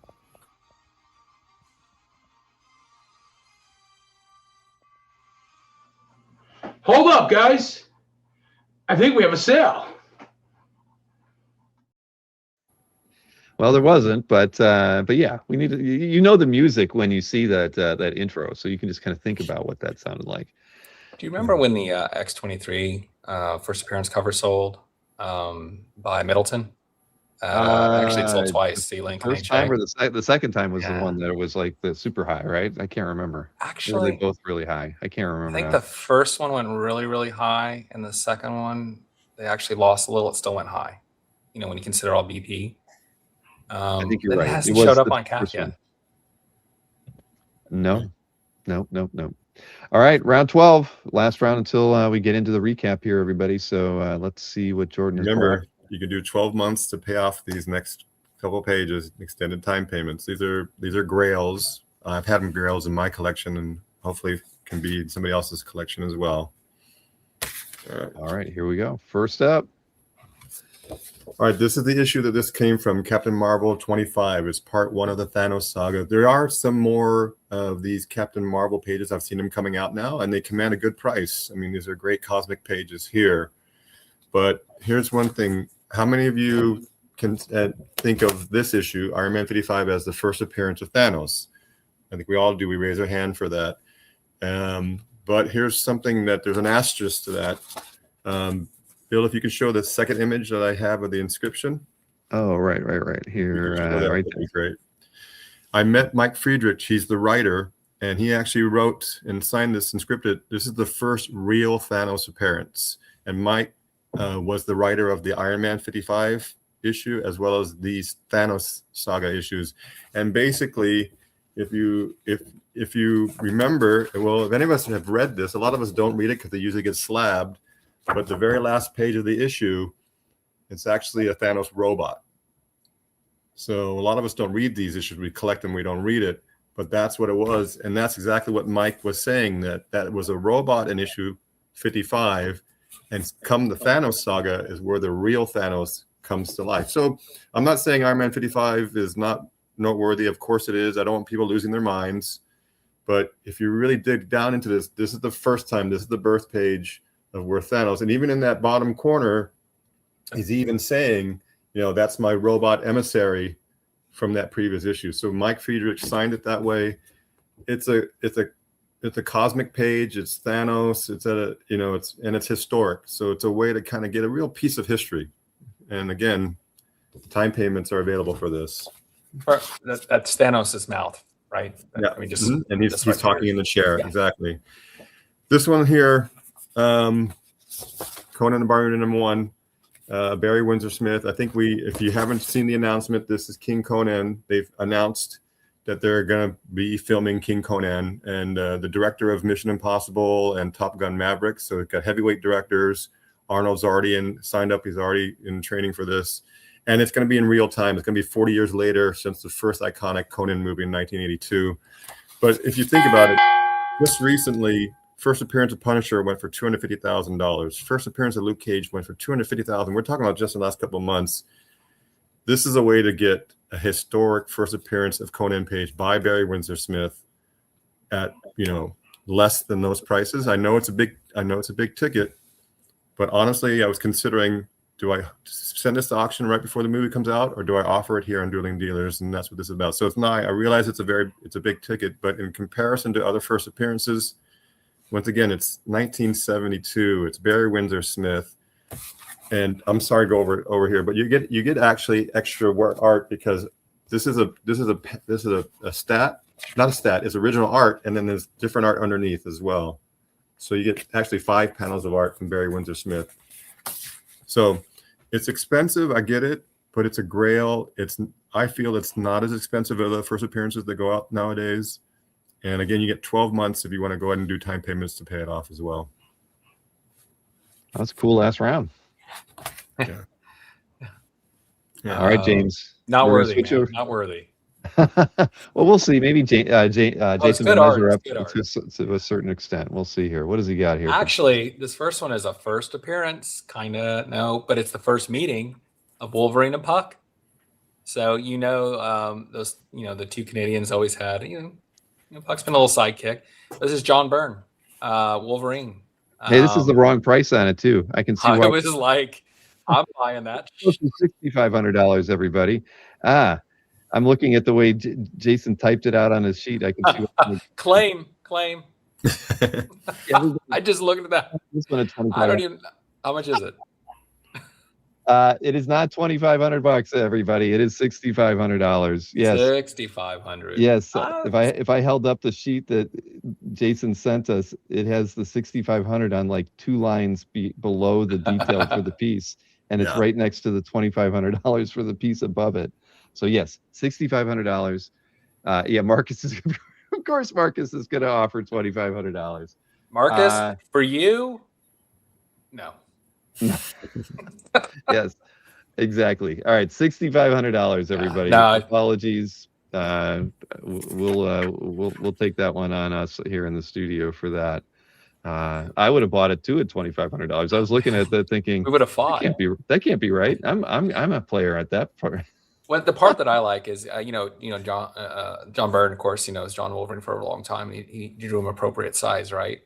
And then you got Puck, and it looks like that I got that Wolverine versus Juggernaut page, right? Kind of looks like that with Puck shaking Wolverine's hand.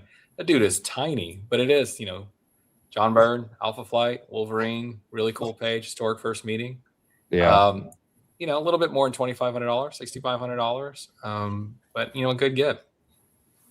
Indeed, and even though Jason's internet is terrible, he was still able to shout, "That's supposed to be $6,500" within milliseconds of this piece going up. So we'll handle the claim after. I saw that as well, or the offer, right? But let's go to the last piece here. All right, this one's a beautiful page. Jason, confirm. I believe you have it. It's 11 by 17, right? So we all know what Art Adams is asking for 11 by 17, and he's worth every penny. Of course, Art Adams, to me, has been the most consistent artist from a quality standpoint over the longest time in Marvel history. And that's just, my opinion. But he's, ever since he broke out with the Long Shot book at 20 years old or 20-something years old to what he does now, it's just been beautiful. And so he commands the prices. It's not even the prices. It's the wait time to get something of the higher qualities for Art Adams. People have been on lists for years. Here you get one of his signature characters, the character he created. So this was originally going to be used as a cover, and then Art Adams decided to redo the image. Basically, this was Art Adams' vision for that cover. I know time's up, but I'm going to finish this. This was his vision for the cover. And the knives, I think, conflicted with what the titling would be. So he redid the image with the knives and more of a horizontal pattern. No offense, I know who owns the original cover. He's a great guy, Miggs. But I kind of like this image better, and it would be significantly cheaper than picking up the cover yourself. So that's my pitch, man.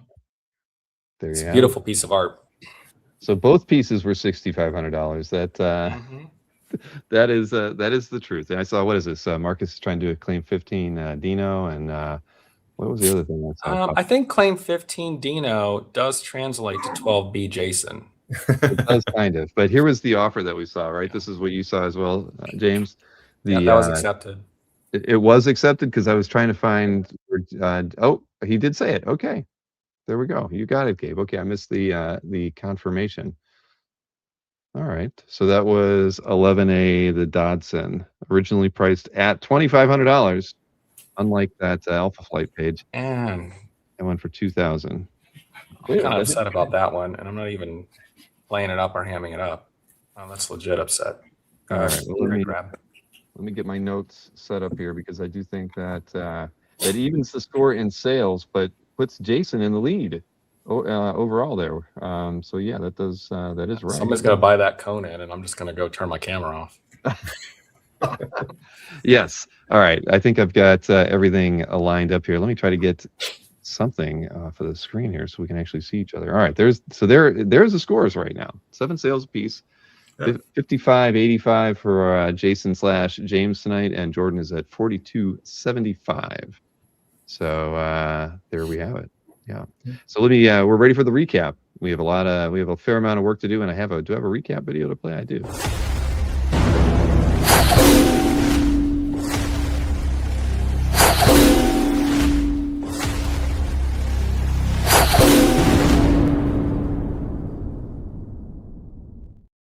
We don't need no stinking professional dealers on the show tonight.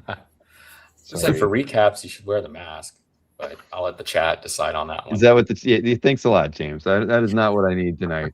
Look, I actually have good hair tonight. I don't want to go ahead and mess it up by slapping a mask on. It looks nice and fluffy. Exactly. Look at that. See, Jason, it's better that you're in the chat and not here with us. Look at this. You're winning. You're winning. James is doing a fantastic job for you. I tell you, his art will sell itself. I knew that. That's what he said. An insult, Jordan? No, I'm kidding. No. I know what you meant. I'm By any means. All right. Yeah, I don't have any. I can't. Wait. Before going, I don't want to forget this. Let's get it for James for stepping in. Seriously, that's big thumbs up. Thank you for doing that. No worries, man. Yeah, it helps. We've all been there on the internet side. There you got that. Yeah, that's better, dude. And that should be tradition now. Yeah, just at least the helmet for the recap. This feels better than the cat mask. I'll tell you that. Yeah, I mean your hair still flows. It's awesome. Exactly. Oh man. All right. So let's get this thing going here. See, Tom's happy. What did Lovett say that everybody's maybe maybe that's why he's winning. Okay, that is true. Okay, Jordan, we are ready for the recap here. You have 17 pieces that we're going to go through, and let me get this thing set to 30 seconds. That's the only thing I forgot to do. And there we go. Okay, cool. So let's go ahead and get you started. 1A is where we're going to get us going, and here we go. Okay. I'll drop this price to $75. $75. It's blue Superman throughout. Superman Day is coming up April 18th, so I'm going to pull all the page that. So $75 for a published page. Like the downward perspective there. Love the use of negative space in that bottom panel. So again, $75 is I think a really bargain price for a published page right here. Published Superboy page with blue Superman on it and steel. Okay. It's one of the lowest price published pages we've probably ever offered on Dueling Dealers. Yeah. All right, so that was 1A at 75. Next up is your 1B. Yeah, Cyber Force Rebirth. I'll do $85 on this one, only because this is a first appearance of the birth page of her sidekick Ninja, which is a cyber dog. Mark Silvestri was the writer, but I'll do $85 on this. And again, it's a published page. You got some action going on there with Velocity on the run. You got those soldiers in the middle there trying to attack as well. But yeah, it's a first appearance page. Yep. Thank you. I think somebody claimed that one at 85. At 85 for Shaggy Wong. Thank you, Shaggy. Climax Comics is 150 for A or B. I'm not. A and B was the offer. Okay. Climax, we did accept Shaggy Wong, because he claimed the art at 85. Right, the 1A piece is still available for 75 if you're $25. Mm-hmm. Yeah. Okay, so let's see. 2A did sell to Mr. Rich Donnelly. So let's move on to your 2B piece. Stormwatch. Yes. Okay, I'll come down to $150 for this. This is the issue. It's from 150. You've got Midnighter and Apollo in action. You have Lobo on the page as well. And again, it's a great original art head sketch that Evel did. It blends in right with the page as well. So $150 for, again, this is a published page. Jim Starlin's the writer. Evel Goucher, who did the Harlequin one shot, he's the artist on this one. So $150 for the published page. And again, I'm a big Lobo fan, so I love the sketch he did there. It really kind of blends well with the piece as well. So $150 for the published page and the head sketch as well. Okay, 2B at $150. 3A was sold to Comic Art Boston. So let's take a look at your 3B artwork. That was the color piece. Okay, so this is the prelim to the cover prelim. I'll come down to I'll come to $275 on this one. I'm not going to drop too much more on this one. I do, because it does cost me a bit to get it matted as well, but you get it already matted. So it's a great way to store it. It presents really well next to the cover piece. So $275. It is original art. Trent does it. It's his own passion project. Kaniuga, I believe is how you pronounce his name there. But then you can store it, and if you did want to frame it as well, but it does present really well for a cover prelim. So I'll come down to $275 on this one. All right, $275 on that. And I did see that J. Harmon Huey has claimed 2B at $150. That was the Stormwatch page. The Stormwatch piece, yeah. 2B 150. Okay. Thank you, J. Harmon. Thank you for that one. All right, so 3B is $275. 275 for the cover prelim on that one. All right, next up. All right, first appearance of the Centurions team.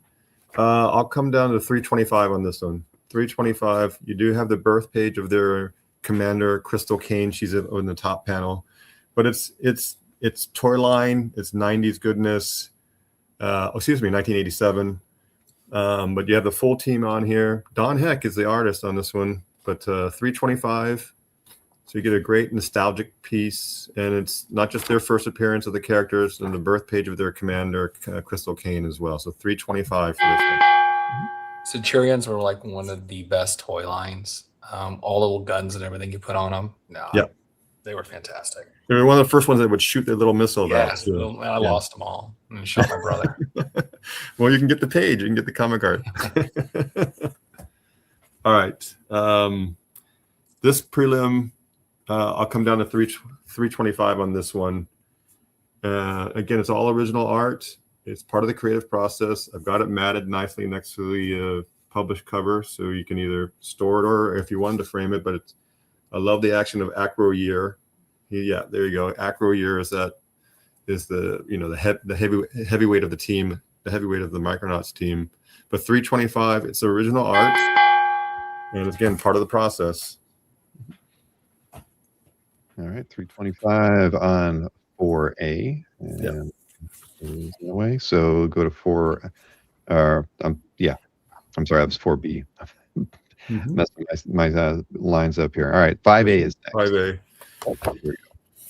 Yeah, so I'll come down to $425 on this one. Even $425. It's a 11x17 comic art. Well, it's not the traditional comic art board, but it's just such detail. Gardino's the artist. James Pascoe is the inker on this one. He did a great job inking the White Queen very lightly and heavy on the other characters. So $425, 11x17 full page commission. You've got the trade dress on it as well. Just a great representation of the X-Men team.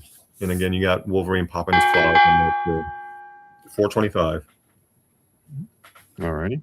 $425 on 5A. Next up, 5B. Yep. I'll come down to $395 on this one. $395 is 1990. It came out in April. It came out 8 months before the reboot. So I always call it pre-Beasley Lobo art.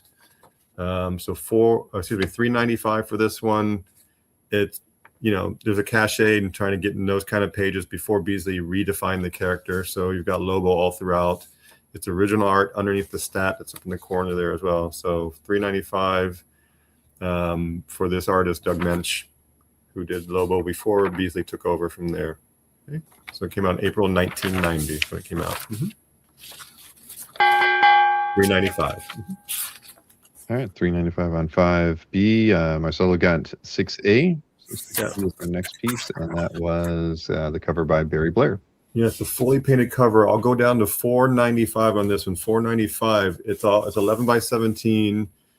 And again, I love painted art because the artist has to draw it out first. So you get the pencils, whether they lightly ink it or not, and then they paint over that. So you got mixed media here. Love the sunset in there, the use of the negative space in the characters. The trade dress is pasted on top of the artboard here. But Barry Blair, who was the Alpha Lord creator, did this cover for the China graphic novel.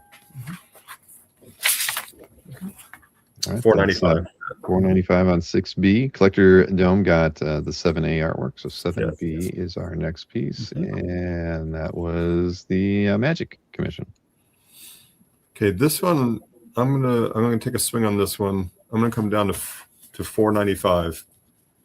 So $495 for Magic. It's 11 by 17 standard artboard. Mike Miller is the published artist who did the Hedge Knight piece.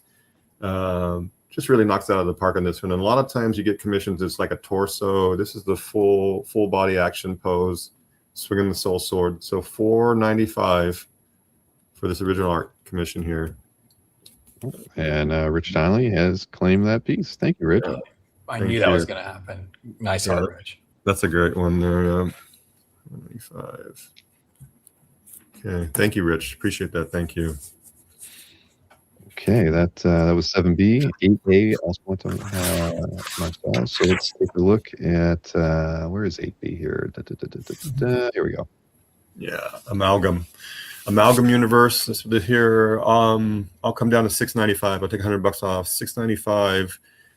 And again, these hold up. Everybody sees these and they discover these. They want to go backwards and get the original. They're doing a lot of the Amalgam Universe this past year, right? With all the stories that came out, mashing up the characters. I was able to pick up a Dark Claw page from the latest Batman Deadpool issue that came out.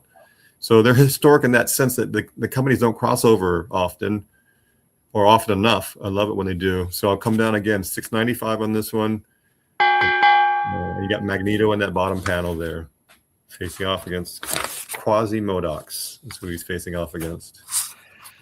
Oh, that's too much. All right, so $695 on 8B artwork. Let's see, 9A is next. And then where are you? Here we go. Nope, there it is.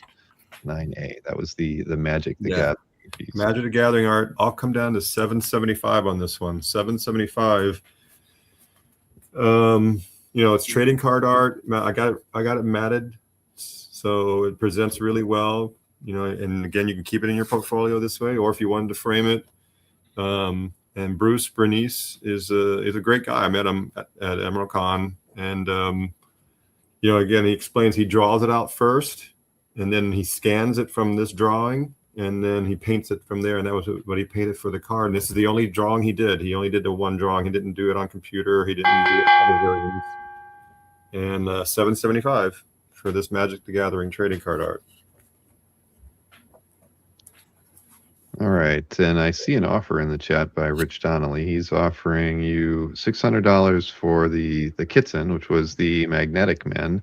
You were at $695 on 8B. Let me pull that one back up. Oh, I mean, I'll be honest. That's not too far from it.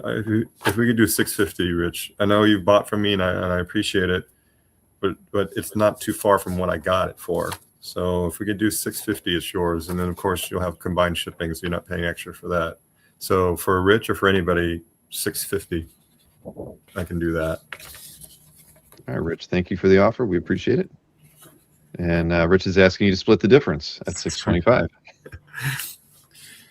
Because I'll do it. Yes, Rich has bought from me in the past. He's a big supporter of mine. So yes, we'll do $625. All right. Congrats, Rich. Yeah. Thank you. I appreciate that.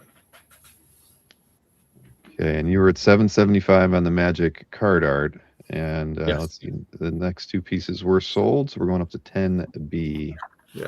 The next one here. Let me go and get that highlighted. Here we go. It's the cover. I'll come down to $8.95. It's a published cover, Doug Monkey. The trade dress is painted to the board here on the top. But $8.95 for a published cover at JLA. It's done in 2002. And again, I really do love the emotion on this. To think of Raven sitting on top of Martian Manhunter. It's a way of introducing that character, Raven Manitou, who became part of the JLA and Justice League Elite. So $8.95 for this published cover. Yep. It is I'm not sure if there's a countdown on that one. Oh, yep. I'm sorry. Ding, ding, ding. How's that? I was doing other things on the side here. I was watching the chat. All right. Next up. Does Shaggy Wong have an offer? Yeah, 1A, $70. 70 for the Superman. Yeah, where was that? Find it. Shaggy Wong, and I just wanted to say that handle. I had it for 75, so 70 that'll work. $70 for this page, the blue Superman page. Yes, $70. Got it. Yeah, that's my chat's not staying completely accurate. I apologize. I'm not. I definitely missed that one. I'm scrolling through it and I can't even find it. But I trust you. 70 to Shaggy Wong for 1A. And I'm Control F Shaggy Wong. And Bill, I'm glad you pointed it out. I think you've said it's the lowest priced published page that you've had on Dueling Dealers. So I believe so. There can't be another one less than that. I do not. That's a nice little cachet for that one. But thank you for the offer. So $70 does work. Yes. Awesome. And apologies for me not. It's honestly not in my feed at all. I'm looking through it. So okay. Yeah. I'm glad you guys are keeping track of stuff better than I am. Okay, so, so this is the Grail round, extended payments up to 12 months. Take the time, as much time as you need. These are big pieces. Not that I have a website besides CAF, but I'm okay if they don't sell right away. I mean, I love these pieces, but it is, again, this is the issue it's from. It's the first appearance of Faust. It was a forward-page preview. It was an original story. It wasn't reprinted again. It was reprinted, but it wasn't part of the story that was in Faust #1. So this came out a whole year before Faust #1. It's a beautiful piece of art. So I'll come down to $15,750. $15,750. And again, you can do time payments. It's a way to add a Grail page to your collection. So $15,750. It's a great showpiece as well. So it's not just historic. If you just take the time to look at all the detail that Tim put into it, edge to edge, put a lot of work into this one, and it shows, and it really presents Faust for the first time to the world. So it's a great showpiece. $15,750 for this. I'm keeping 2. I've sold 1 of the 4 pages. I'm keeping the first 2. This is probably the only other one I'll sell from this storyline. Yeah, and I know my timer didn't start, but I saw somebody wanted Jason's email because they had to leave. So if you don't mind, I'm just going to highlight it. I'm pretty sure I got that right, Jason? It's unstoppablejd@gmail.com is the address. I think I have an offer from. Yep, I see that too.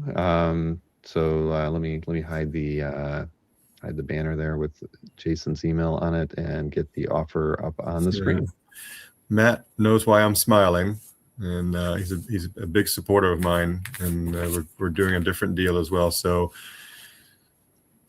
yes, Matt, to your offer, yes, thank you. It's a good offer. You and I know it's a good offer because basically, I got 2 pages. You're going to have 2 pages, and it's going to go well. It goes side by side with what you're getting. So, yes, $15,000 for this is acceptable. Wow. That is one hell of a page, Matt. The thing is, even that the scan that I have here doesn't do the piece justice. I'd really love to see it in person because I can tell how awesome it is. I mean, you can say what you want about Tim and his penchant for what he likes to draw, but he is an incredibly talented artist, and something from this period is pretty damn fantastic. So congrats to Matt Ballmer. Congrats to you too, Jordan. Thank you. And Matt, I'm happy you got it too. I know you're going to be a great caretaker for the page. I know we're both big Vigil fans. And, you know, I'm like I said, I'm keeping 2 pages from this issue. You're going to have this. And it's a historic page, but it's wonderful. Like Bill pointed out, he put so much detail into it. When you see it firsthand, you're going to know what we're talking about. So thank you. And I appreciate the offer as well. It came over dude, this that's Mark awesome. Levy. Hey, real quick, Bill, before CJ leaves, and Yes.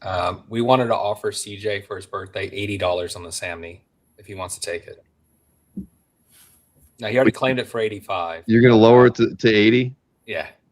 Perfect. If he turns All that down, he's crazy. All right. Sorry, Jordan. This is the first time a score is being lessened on the Dueling Dealers as well. That's per Jason. We want to hook him up. All right. Well, I'm lowering Jason's score from 5,585 to 5,580. Thank you, DJ, for picking up that Chris Somney piece. You got a good deal there. Josh Jordan, by the way. Yeah, that is awesome for both Matt and Jordan on this one. So yeah, it's a great page. And like I said, when you're a big fan, it stands out even more. Yeah. I'm glad Matt's getting it. It's going to be a great caretaker. All right. Well, let's take a look at your 11B. We got 3 more to do. Remember, extended time payments on these bigger pages here. On this one, I'll come down to 16,500. 16,500. It's a big ticket, but if you think about the page that you'll be getting, you know, it's only the second time that Marvel and DC did a crossover. It's the second Superman Spider-Man story, 1981. John Buscema, Bob McLeod. Just love the action in this. And you got all the characters on the page. You've got Peter Parker, you've got Superman, and you've got the Hulk, and you got Superman throwing the Hulk in that bottom panel there. So again, 16,500. I love historic pages. It's been in my collection for I don't know how long, over decades now. And I just, because they just redid the Superman Spider-Man story this past year, I figured it's a nice time to bring out one of the originals from that same type of storyline. So 16,500, break it up into 12 months as long as you need to pay it. That's my dog. Ding, ding, ding. But Jordan, it's signed by Bob and it says Bob? Aloha? Yes. So the reason I'm happy about that is if you look at the credits in the publication, there's like 8 different inkers. And I couldn't tell who was the inker. And when Bob was in Hawaii, he confirmed he's the one who inked this page, and he's signed it on the top, Aloha Bob McLeod. So he's the inker on this page. Got it. All right, it's a beautiful page. I should have had Jason throwing the Hulk in that intro video, not just a random dude in a red hoodie. Yeah. But all right, now this is awesome. Let's look at the last 2 pieces here. Yeah. Jordan, Sorry for taking up the time on that one. Yeah. Here we go. Okay, again, Iron Man 55, very last page, exposes the fact that it was a robot in the issue. And then Mike Friedrich, who's the writer, and Bill could just show you again the inscription. But when I met Mike Friedrich in Hawaii, who wrote Iron Man 55, as well as these Thanos Saga pages, he inscribed it. This is the first real Thanos appearance. And that's how he had wrote the story. So you got Thanos here, you got Thanos in the chair. And even Thanos is even saying, you know, his robot emissary, he's talking about that robot that was in Iron Man 55. So I'm so sorry. I'll come down to 44,500. I'm so sorry. I should have said in the beginning, 44,500. It's a historic. You're getting a piece of history is what you're getting. These Thanos Saga pages are coming out now into the market. They command a really good price. They get in the $20,000-$30,000 range on other pages that are in this Captain Marvel line. So again, a great Bronze Age page. Jim Starlin did the art. Chick Stone. It's a piece of history. And if you're a Starlin fan, if you're a Thanos fan, this is the first time the real Thanos is talking, and Mike Friedrich, the writer, has confirmed that. So, you know, it's a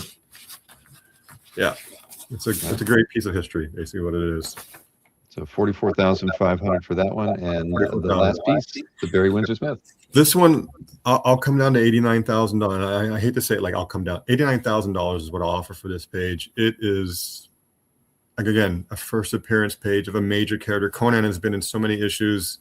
They're going to reboot it with King Conan with Arnold Schwarzenegger. I'm honestly, when I saw that, first thought I had in my head is that I'm going to put it in an auction right before the movie comes out.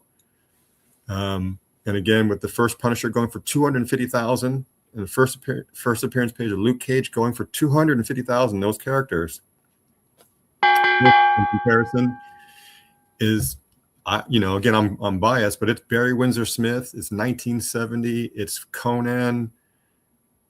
In comparison to those prices, I think it's a I won't say the word deal. It's a better price, and you can take 12 months to pay it off. Full transparency, I will put it in auction before the movie comes out, but I'm giving it our dueling dealers people a chance to get it before that. Well, it's a beauty, and it has the original art pencil or Barry's pencils underneath the first panel. Yeah. So that first panel, this is all original art. It's not a stat, but they basically they changed underneath what they were going to do. So you get 5 panels of art. You get a little bonus art from that as well, from Barry Smith at the time. Yeah. Well, scores are accurate, I believe. I'm doing a lot of this on the fly, but Jordan has 13 sales, $20,700 to Jason's 5,580 and 7 sales. And Jason has now changed. He's trying to change his luck. He's moved down to the den. It's a little big screen TV in front of him, and a little more professional, right? Nice. A little more professional. Yeah, I like it. So for the recap, so a couple things on this recap, right? Just because we're a little bit untraditional, right, with the the substitution. So he sent me a kind of a list of what he wants to do on the rounds. They're probably a little more aggressive than we would typically do to opening up on the recap, but it's designed, for more of a quicker sale. But if you have any type of negotiations, Jason will do those in the chat. And I'm going to have to do a little bit of calculator and everything too, but we'll work through it. Exactly. And I have Emma was not available to make the price change on the 12A artwork, but when it does come up, it will be listed as $2,500. It is $6,500. So just remind you that. So, okay. Well, let's get you started. I know that the 1A has gone to CJ for $80. 80, 70? No, it's 80. So we will go with keep lowering it. It's a gift at this point. Yeah. Okay, where we go? We're starting off with the animation cell from Wildcats. Animation. Okay, so let me see on the list. Wildcats, it's Grifter and Zelot, and they look like they're having a good time, Bill. I think they're whispering secrets to each other or they're emotional support Wildcats. But the price is $80. So we're looking to lower that one about 20% to $80, and you get the animation cell. And didn't Jim Lee do this one, or at least produced it or something like that? I know it's his characters. So he had a hand in it. This one was not claimed Erlander. It was the 1A was claimed, 1B was not. So wait a minute, what was the best price on this one? I didn't even $80, man. 80. All right, 80 is a steal. Where's Matt DiTullio? He loves animation. Yeah, or Kopecky, right? Right, where's Kopecky? 10,000 pieces of art at $80. He was in here earlier, but oh well. Okay, so it's $80 for a 1B. And again, I've got my calculator. Of course, the chat's on delay, so make sure if there's any offers, Jason is watching the chat. Exactly. All right, so let's see. Next up, 2A, and that was the Ron Williams X-Men piece. All right, let me see on the list. This one, full. I didn't even know this was offered. Was this offered before I got on there? 9x12, 165 is what we have on this one. Sentinel, Storm, Cyclops. It's a good image. I'm a big fan of them. Don't get me wrong. 165 for a commission. Yeah, 9x12. You're lucky if you get a mystery sketch like this, right? No, I kid. And you pay $200 for a mystery sketch, so 165 for this one. Kopecky is here. He has just said that his new nickname is Cheap and Choosy. So all right. Well, we got one of those on that animation. It's cheap. That's right. That is very true. So 165 for this Ron Williams 2A piece. And next up, oh come on, this is Aranga here. Aranga as Guardian Storm. My goodness. Man, what do we want to price E stuff at? I don't know how big this one is. 160, man. It's 9. I think it's 9x12. Yeah, I know. I wrote it down. He did say it was 9x12 in the chat. So 160. It's Storm has all the Asgardian curves. Come on, you can't go wrong with that. Her armor is definitely held together by a shoelace. All the vital bits. Huh? I said it, and held together by a shoelace. That's right. Those are Asgardian shoelaces, though. Yes, they are. That one of the and I don't know if he's watching. One of the highlights of being in this hobby is watching Aranga basically grow as an artist to doing ridiculous things now. Nope, we have an offer in here at 150 for 2B from PZ Pisano on the artwork by Aranga, and we know Pisano appreciates Aranga's work. We just interviewed him last night, and we got to see a piece in his collection. And look at that. Oh, that's fantastic. Jason says it is yours. Perfect. Enjoy it, man. Yeah. All right. Way to go. There we go. We got another sale down. So let's go into the round 3 pieces here. 3A is next, and that was the Rick Leonardi long shot. Let's keep this train going. Again, I'm looking for the list, right? I'm not playing it up. I'm not trying to make a decision, but Jason asked for 245 on the recap. All right. 245. I don't know if Rick Leonardi does signatures for $245. I think that's a lie, but I'm just going to go ahead and say that fact. 11 by 17 long shot. Nice looking piece. Put it in your portfolio. Admire it. No, you didn't really pay that much, and keep going. All right, ding, ding, ding, because I didn't hit the 30-second button. But 245 on 3A. Then we have that wonderful emotional moment between Beast and Wolverine. Oh my gosh! How do you put a price on a hug? You can't. You just can't. But we can at $235.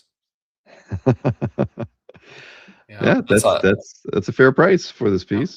That's a lot of brotherly love for $235 for an X-Men animation cell. Mm-hmm. I mean, you get Beast abs. I mean, he's been working out. He's a little furry, but that's okay. You got Wolverine. They're enjoying themselves. Start your animation cell collection on the cheap. Get you a grifter. Get you with this one, and we'll do $10 off the pair. I don't even know what that means. What would that be? You're at 80 on the grifter, so instead of 325, it'd be 315 for the. Oh well, Maki Poo Poo. Maki Poo Poo knows a good deal like that. Yeah, that's. Does he want the grifter one too for the $10 cheaper and get them both? I don't know, Maki Poo Poo. Did you want to add it in there? If you do, let us know. If not, this one is yours. And again, if you've been watching with they have the Tuesday animation auctions now over at Heritage, and cells from this have been coming up, and they're all. I mean, I really haven't seen much go under 300. I mean, most of them are between 500 and 300. So 235 is a very good price. We priced it too low. Okay. You could basically add this piece, Maki Poo Poo, for 70 extra dollars if you were interested. Just you, no one else, unless you make the offer for Jason and he accepts it. So just ignore what I just said. Or Jason steps in and throws us all for a derailment. But yeah, let us know, Maki Poo Poo, if you'd like to add in the Wildcat cell for $70. Okay, very good. All right. Again, that's a very good price for that one as well. So thank you. I like that. All right, awesome. Okay, let's see. 4A went to Mr. Matt Bulmer. So we'll take a look at it. Thank you.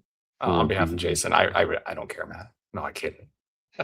No, I do. All right, here's his 4B. It was the man. We got some zombies. Let me see what we're doing on this one. 4B. Mm-hmm. Random, right? Because we don't go by 5. $328.50. That is random. Yes. 328. We won't even do the 50 cents. Actually, we will. I want to see 50 cents show up on your claim pricing. Claws, zombies, domino, tentacles, some freaky stuff in that first panel. $328.50. Our next X-Force page. Man, I impulse buy stuff at $328 all the time, but I do have a problem. All right, so $328.50 for the 4B from Jason. Thanks to James. Now, next up is a mechanical cover. We don't get to say that too often here on Dueling Dealers, from Arion, who apparently has something to do with Atlantis. I saw Derek say something about that in the chat, but I have no idea. anything about the history of this character, but it is from 1984.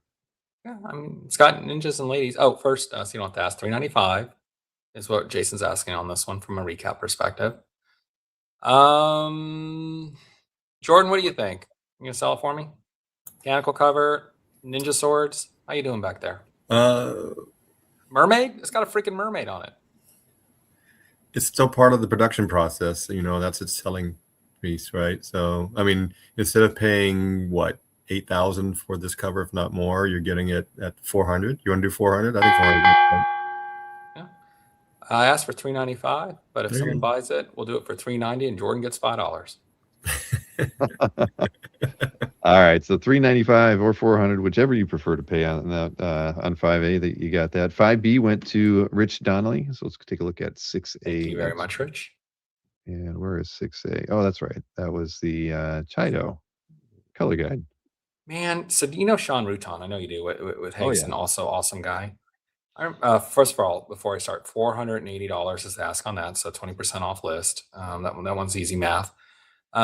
Sean started collecting color guides like crazy, and I thought that's ridiculous, right? And then you see some of those color guides in general just keep shooting up in pricing, as soon as the original art becomes unattainable.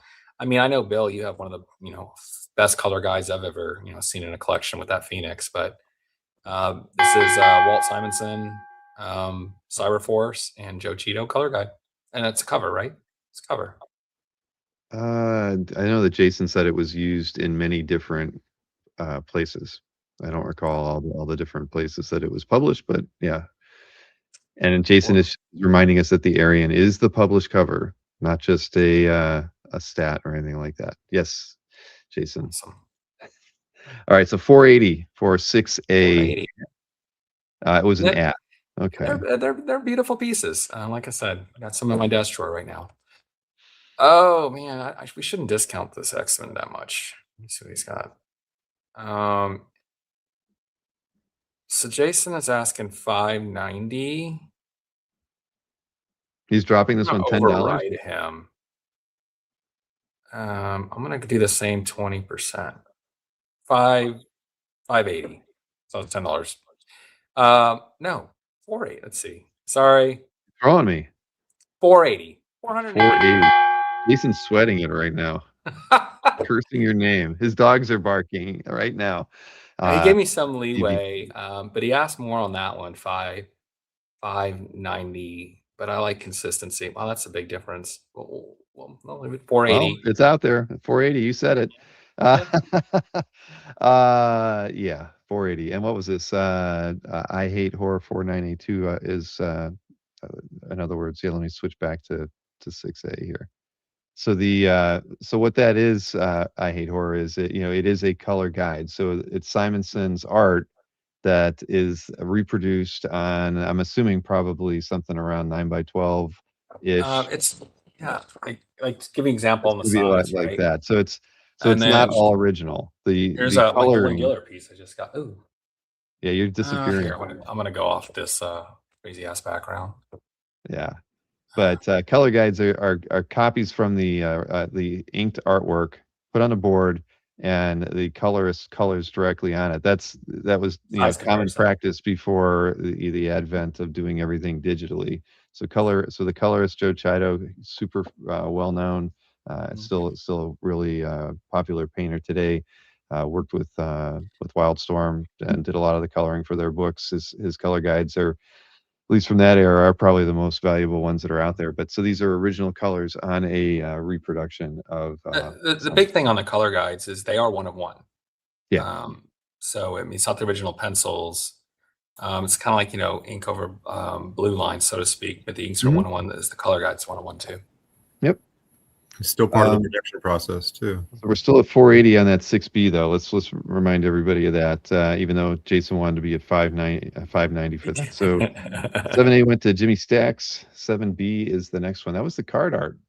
Surprised it's still here, but $700 was the original price on this one. Card art's pretty. I'm not even gonna oversell. I'm just gonna see what he's got. $575 for a Wolverine Cannonball. They make a good pair. I remember when Cannonball got drunk in a bar and Wolverine stood up for him. You want to know that story? I don't remember that. I don't know. It was in the 90s. I wasn't reading X-Men like regularly at that point. Yeah, but Flare 97, I guess it came out in 97. Make your speculative investments now, right? But what did I say, 575? 570? 575. Do I hear 570? Rich Donnelly wants to know the size on the card art. That's a good question.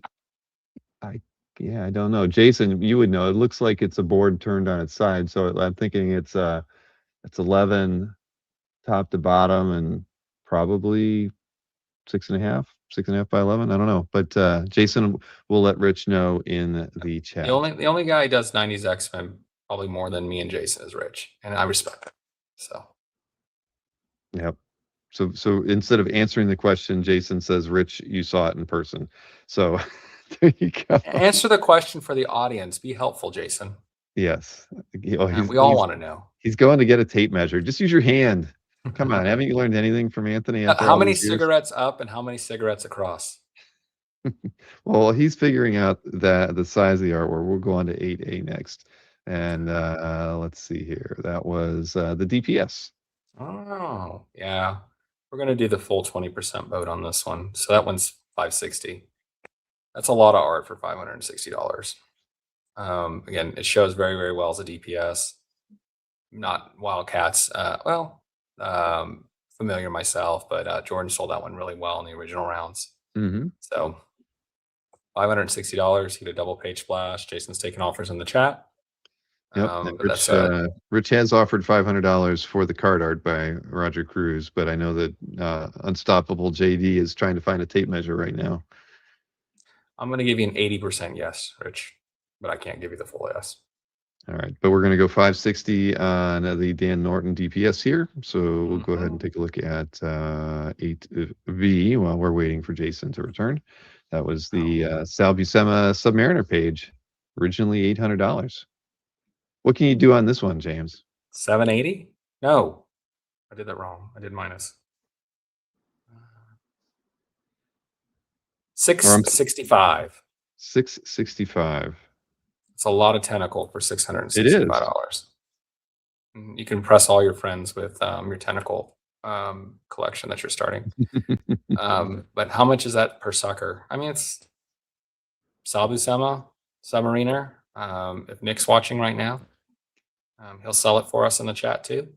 Yes, he would. And just Jason has accepted the $500 offer from Rich Donnelly for the card art. So thank you both. It has been accepted, Rich. Yep. I mean, look at those rounded corners. Indeed. So 665 on 8B. Let's see. Next up, 9A. That was the Tomb of Dracula, Gene Colan page. Where was that? Okay, here it is. 900 was the original price on this one, James. 740 is what we have listed.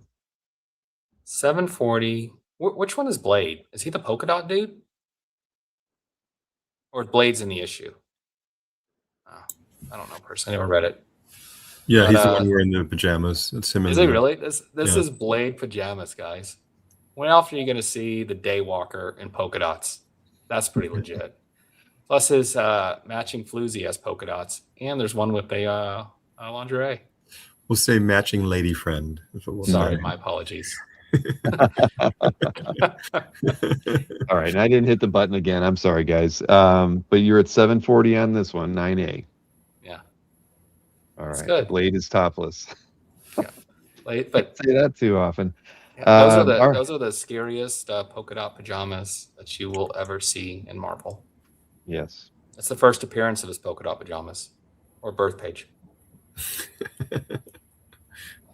Where do you think she got the top from? All right, Derek. Derek's reading it way into this one, but he's probably right. I see it too. Yep. All right, 9B went to PZ Pisano. So I don't think those were Blade's polka dot pajamas. I think they were hers. Oh boy, he's okay. I'm moving on from this one. We're going over to the Ken Lashley.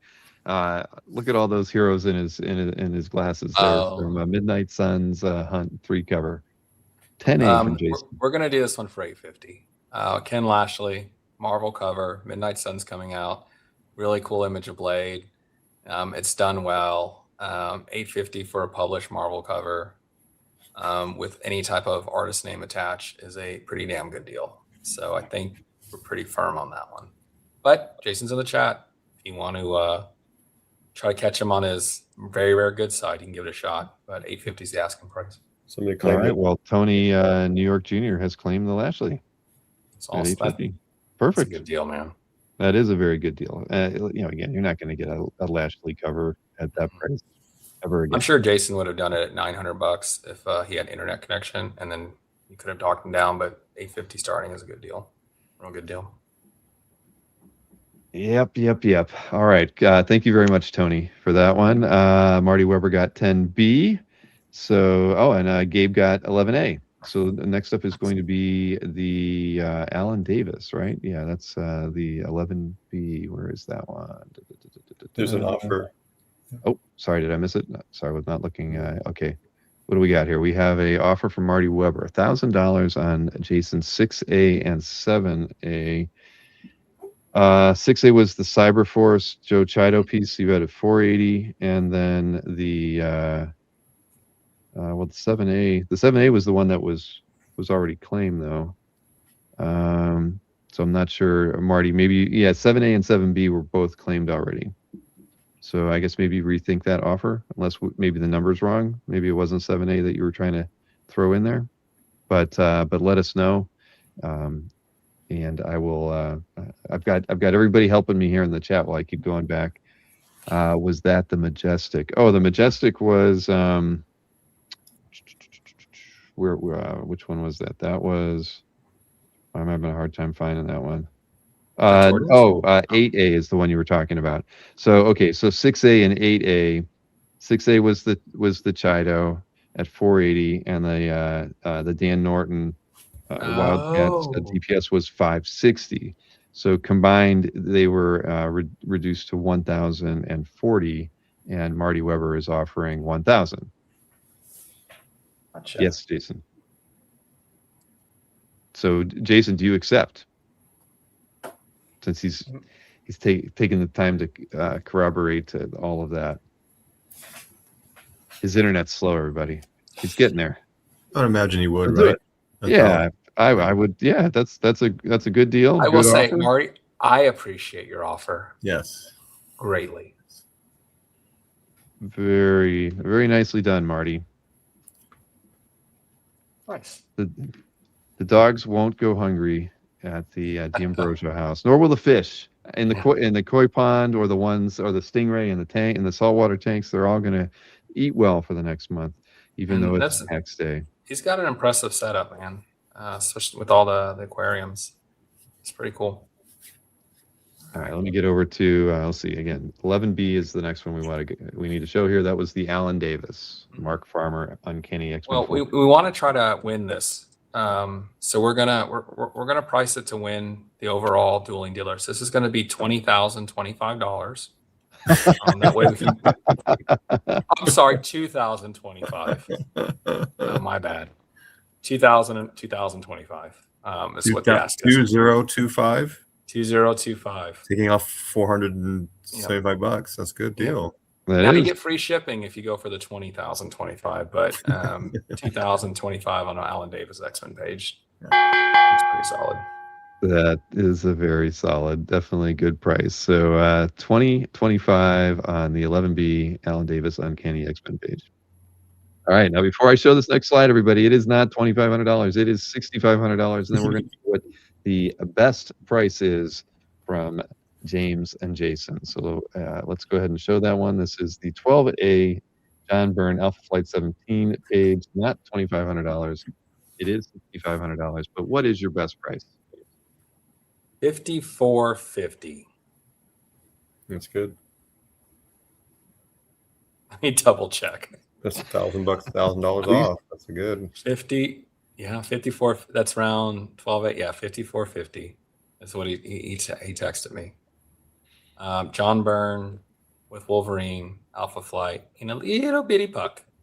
So First meeting of the pair. first meeting. It's a lifelong love at first sight, match made in heaven. And it's all a John Byrne, pencils and inks. 54.50 on this one, not 2,500. From 1983. James, how old were you in that 1983, James? 4. 4. I was 4. I'm a 70s child, born in October '79. I made it by 2 months. So you weren't picking this one up at the stands. You were. No, not quite. Again, majority of my formative years was X-Men cartoon and the comics reading around that. Yeah, beautiful relationship. Indeed. Friendship is caring, Marcus. It was great seeing you at OAX, according to your Instagram. Exactly. Yeah, somehow I missed him. I don't know how that happened. But here we are. Our last piece of the night, Art Adams, X-Men Legends 3 alt cover, and originally priced at $6,500. What is Jason's best price on this one? He's going to give this one away. He's going to do the full 20% vote because he can't really negotiate in chat. So $5,200 for an Art Adams 11x17. I'm not. Let's say not an alternative cover inspiration. How about that? Cover Jason. Yeah, just as the art itself. Art Adams, his character creation was long shot. It's a beautiful piece. You got knives. You got the right amount of fingers, right? Some people mess that up.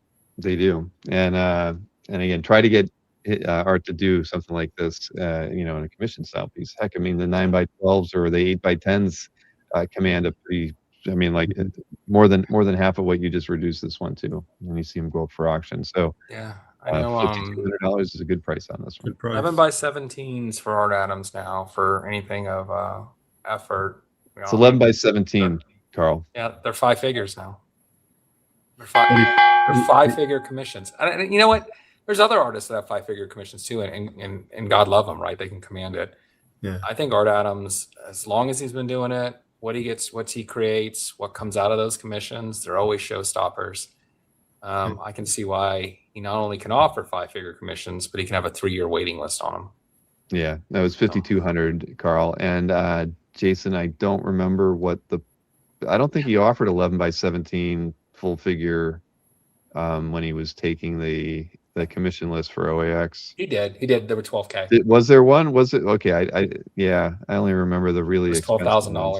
I mean, again, and if I'm not mistaken, and again, there was challenges. We get it with scheduling, but I think they all sold out, or at least. Oh no, they all did. I mean, he had over $12,000 in commissions requested. Mm-hmm. So Dan Goodwin wanted to know about 4B and was it still available? It is still available. That was the X-Force page by Robert Gill. The price was reduced to $328.50 not 58, 50 cents. You got to do it for at least the 50 cents. We want to see the 50 cents. Yeah, let me. Production crew's going to hate us. It's perfect. Put that one back up on the screen if I can find. Oh, there it is, right here. So, yeah, $328 and 50 cents. Dan. We'll do it for $328 and 27 cents. All right. Well, Carl, you just have to let us know. Yeah, we're going to be wrapping things up here, but $5,200 was the price that Jason reduced it to. He's in the chat. If you talk to him, Carl, about timing it out a little bit. Not exactly. Too long, just a little bit. Both Jordan and Jason agreed that they would be happy to do time payments if you could agree on the length and the terms of those time payments. So let me go ahead and hide this thing right now. And nope. Jason said 300 on the Guild, but 327. Oh, 299.87. So he's going down to 300. All right. Let's see. 1, 2, 3, 4, 5, 6, 7. So Jason has definitely won in the volume department, kind of like Anthony Snyder wins every single week. He has gotten up to 14 sales. I haven't been able to add up the total. I mean, he's at 5580, and I can do this real quick because I've got everything written down here. 5580 plus what do we got? We got 70, 150, 235. But I don't get Carl's comment. I am Jason. Hey, if you say so. Let me see one more here. All right. Well, Bizarro, Jason. Bizarro, jeez. Yeah. Except I'm the good guy. Like Yeah. he's. Yeah. We'll figure it out. Anybody still thinking out there? Yeah, I'm almost done adding this up, guys. Sorry. We want to have it right. I think we sold a lot of art, which is really we did. We had this was on tax day. I did not know what to expect, but it all worked out. Yeah, like I said, art for every tax bracket. And we wanted to have bargain pieces out there along the way also, and I think we did. We presented a lot of good art. Jason sold 14 pieces. Yeah, when you retired out in Vegas, and I've gone out and hung out with the Vegas guys, because my job probably takes me to the conferences there. It'd be good to see you, Jordan. I don't think we were met in person. Yeah, well, looking forward to it. I really want to be active in my work retirement, so definitely be around for a lot of things. Be able to go. Stay away from the slots. Stay away from the pie gal tables. That's my wife. Oh no, your retirement's gone. I'm a Raiders and a Golden Knights fan is what I am. And then I'm just being able to, I'm going to drive to the Golden Apple Con. I'm going to drive to Texas. I'm going to take a quick flight to the Florida OAX. I'll be able to do a lot more of that. It's a lot harder in Hawaii. That's awesome. Yeah. So Jason, did I answer Dan's question about size on the 4B? So prices, I believe, are accurate, though. I'll, of course, double check them after we're all done here. Strong showing by both of our amateurs this evening. So congrats to all the buyers and to both Jason, James, and Jordan. I do have a slide here that shows the email addresses, I think, right? Yeah, there we go. So if you claimed anything this evening, you got to email these guys tonight. Don't wait till tomorrow. Jordan's email is jordansthings@yahoo.com. And we got unstoppablejd@gmail.com. Let them know which lots you claimed. And if, like I mentioned earlier, include your mailing address. Just helps kind of cut to the chase, and they'll be able to get those invoices out to you right away. Yep. We're going to do a 10-second countdown before we leave for Dan Goodwin, to see if he wants to claim that Robert Gill. Okay. Yes. All right. Silent 10 seconds. I don't say that. Exactly. And then Shemps, what is this on the Art Adams? All art or printed background? It's all art, right? Yeah. I feel like, yeah. Again, there's no way you're going to get something like that. Yeah, exactly. The detail he puts into the background alone. Exactly. So, guys, thank you. James, huge thank you for stepping in for Jason. It would have been a rough go if I was doing all of that. You did a fantastic job. We sincerely. It is 11 by 17, Dan. I think Jason mentioned that the Gill, 11 by 17 on the Gill piece. I like it, Dan. But thank you everybody for supporting the show tonight. It was a lot of fun. Certainly on a day that can be gloomy for some, but we appreciate your patronage this evening. And again, I'm not even sure what I have on the schedule for next Wednesday, but we'll have another sale show probably with Anthony. But we just made another sale. Dan Goodwin, $300. So Nice, Dan. Legit, perfect. Man. That's the way to end the show right there on it. One more sale. What was it at 299.7? 299.27. No, 87. 299.87. 87. Wow, that's awesome. So 28 sales tonight. See, better than 50%. That's a solid evening, everybody. Thank you. You still got Dino and Dan versus Albert Moy on the schedule, right? Oh, wait a minute. Michael Lovitz is throwing something. What is he throwing out there? No way. I think he's what is that? I can't even make that one out for the win. Offer, I'm assuming $12,020 on the Buscema from Jordan, the Arion cover. That's Jason's. No, it's all Jason. Yeah. The Submariner Buscema. Oh, the Buscema. Buscema. Oh, Jason, do your math. Goodness. Got it. That's what threw me, because that one was pandemonium. 8B. All right. Well, let's figure out the math here, right? So 8B was at 665. The Arion cover, gosh, what was that? That was 395. Then 12A and 12B, we were at 5450. So even Jason's pulling out a calculator and 5200. All right, man, his internet's down. He's got a damn abacus at this point. He's gonna take it. I would, let's see, 5450. How can you not? 665 and 395. Okay, so Well, wait a minute. Can that be right? 12A, 12B. Okay, I'm missing one. That's why I'm missing. I don't argue with Lovitz and numbers, man. Oh, because Lovett said the 11B in there too, right? The 2025. All right. Plus 2025. Okay. So yeah, the price was 13,735, and Lovitz is offering, as we all just saw, $12,020 for those 5 pieces. So from 1375. Now that's reduced from whatever the retail was. I don't have that price in front of me, but 67 cents. It's a great so offer. So Jason, did Jason just faint? Are his dogs trying to wake him up right now? It's a great offer. Put him on speakerphone almost. No, I don't want the echo. But Jason's thinking about it. He's okay. There we go. He's countered at 12.5 to Michael's offer, which again, I don't know what the original retail would have been on all of those. 800. Yeah. Well, it doesn't matter what the retail was. So let us know, Mr. Lovitz, if you're up for that. It's definitely a solid package there. Yep. with all of those in there, and it would give Jason the victory, right? Yep. But I mean, it's a great sale too. Great sale all the way around. Well, yep.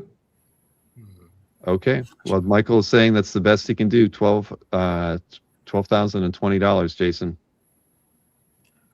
Everyone is on eggshells. We are. We can't end the show, even though we've been going for 2 hours and 41 minutes now, without Jason either agreeing or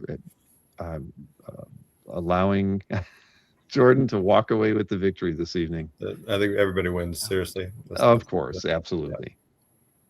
So yeah, I don't win. No, you don't. Well, you might get it. He's got a, Good. I got a free drink at the bar in the future. There we go. Well, Jason has accepted the offer of $12,020. Wow, that is a solid way to end the evening. Yeah, let me. Yep. I don't see the change on Jason's. I know. I'm trying. Oh, I want to make sure I got it right because we got 5 But more. I mean, that's a great show for everybody all the way around. Yeah. And yeah, I still like that Faust piece, Jordan. That one's gorgeous. I know. Hey, you got to retire. Vegas ain't cheap. I know. I have the first 2 pages from the story, so I'm thankful for that. And I'm sharing with Matt's a great caretaker for Vigil. We're both big Vigil fans, so I'm happy for that too. All right. Well, I can't get everything updated here for you guys, but it did bring Jason up to 19 sales too, which is pretty spectacular. Awesome. Anyone want to tempt Jordan? What's that? Anyone want to tempt Jordan? See if you can flip the script one more time. Any combo deals on the Conan, the Thanos, and the Superman? Right, exactly. Now that'd be the way to close the show. Heritage would be jealous at that point. Oh, I wouldn't retire. No, the Mr. Miracle is available, Matt. The early Lobo page is available, yes.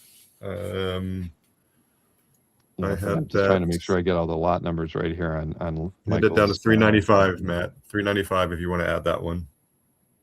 12B. Okay.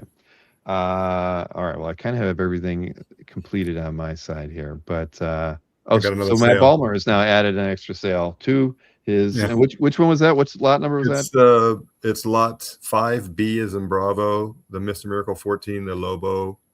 We reduced price to $395. Got it. Does Jason? Do we have anything left on Jason's side?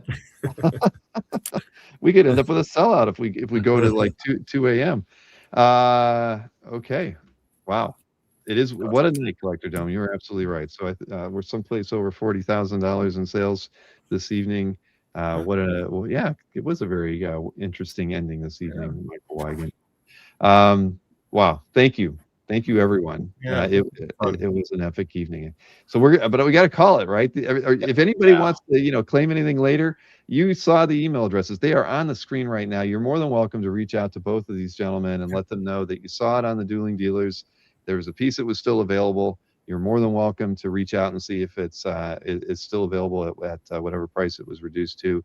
And Jordan has won now with that last sale, Marcus. So I can't change everything. This is why it was so much easier. I don't when know, had man. What do we Brandon got left? Brandon. What do we I got think left? we all Bill? seriously What do we- it was No, I ain't great, gonna do great that fun to all the you. way around. Yeah, it's And time to go to again, bed. big props for James for stepping in. Yes, Thank you for James. that. Yep, That's give us great. one closing out meme, and we'll say goodnight. Closing Remember, out meme. Let me see. on What the did I not the play? recaps, you have to wear your helmet from now on. We've established that cadence. Here's a meme I didn't play. Well, I've got one for both of you. I'll do the Jason one first. This is a Jason and Fish meme. Fish, you like Silver Surfer because there's a naked man riding around on a board? No. There you go. And for Jordan, here we go. Man, I didn't make any sales. I quit. Jordan-san, show me how you price. Price up, price down. No. Price up, price down. Price up, price down. I got it. All right, price up, but then price down. Thank you, thank you. No. Ice. Always ice. There you go. That's how we end it. All right, now we can call it a night. Thank you, everybody. We had a great time. This was a lot of fun. Have a wonderful evening. We'll see you again tomorrow at 9 o'clock on the CAF update. Thank you.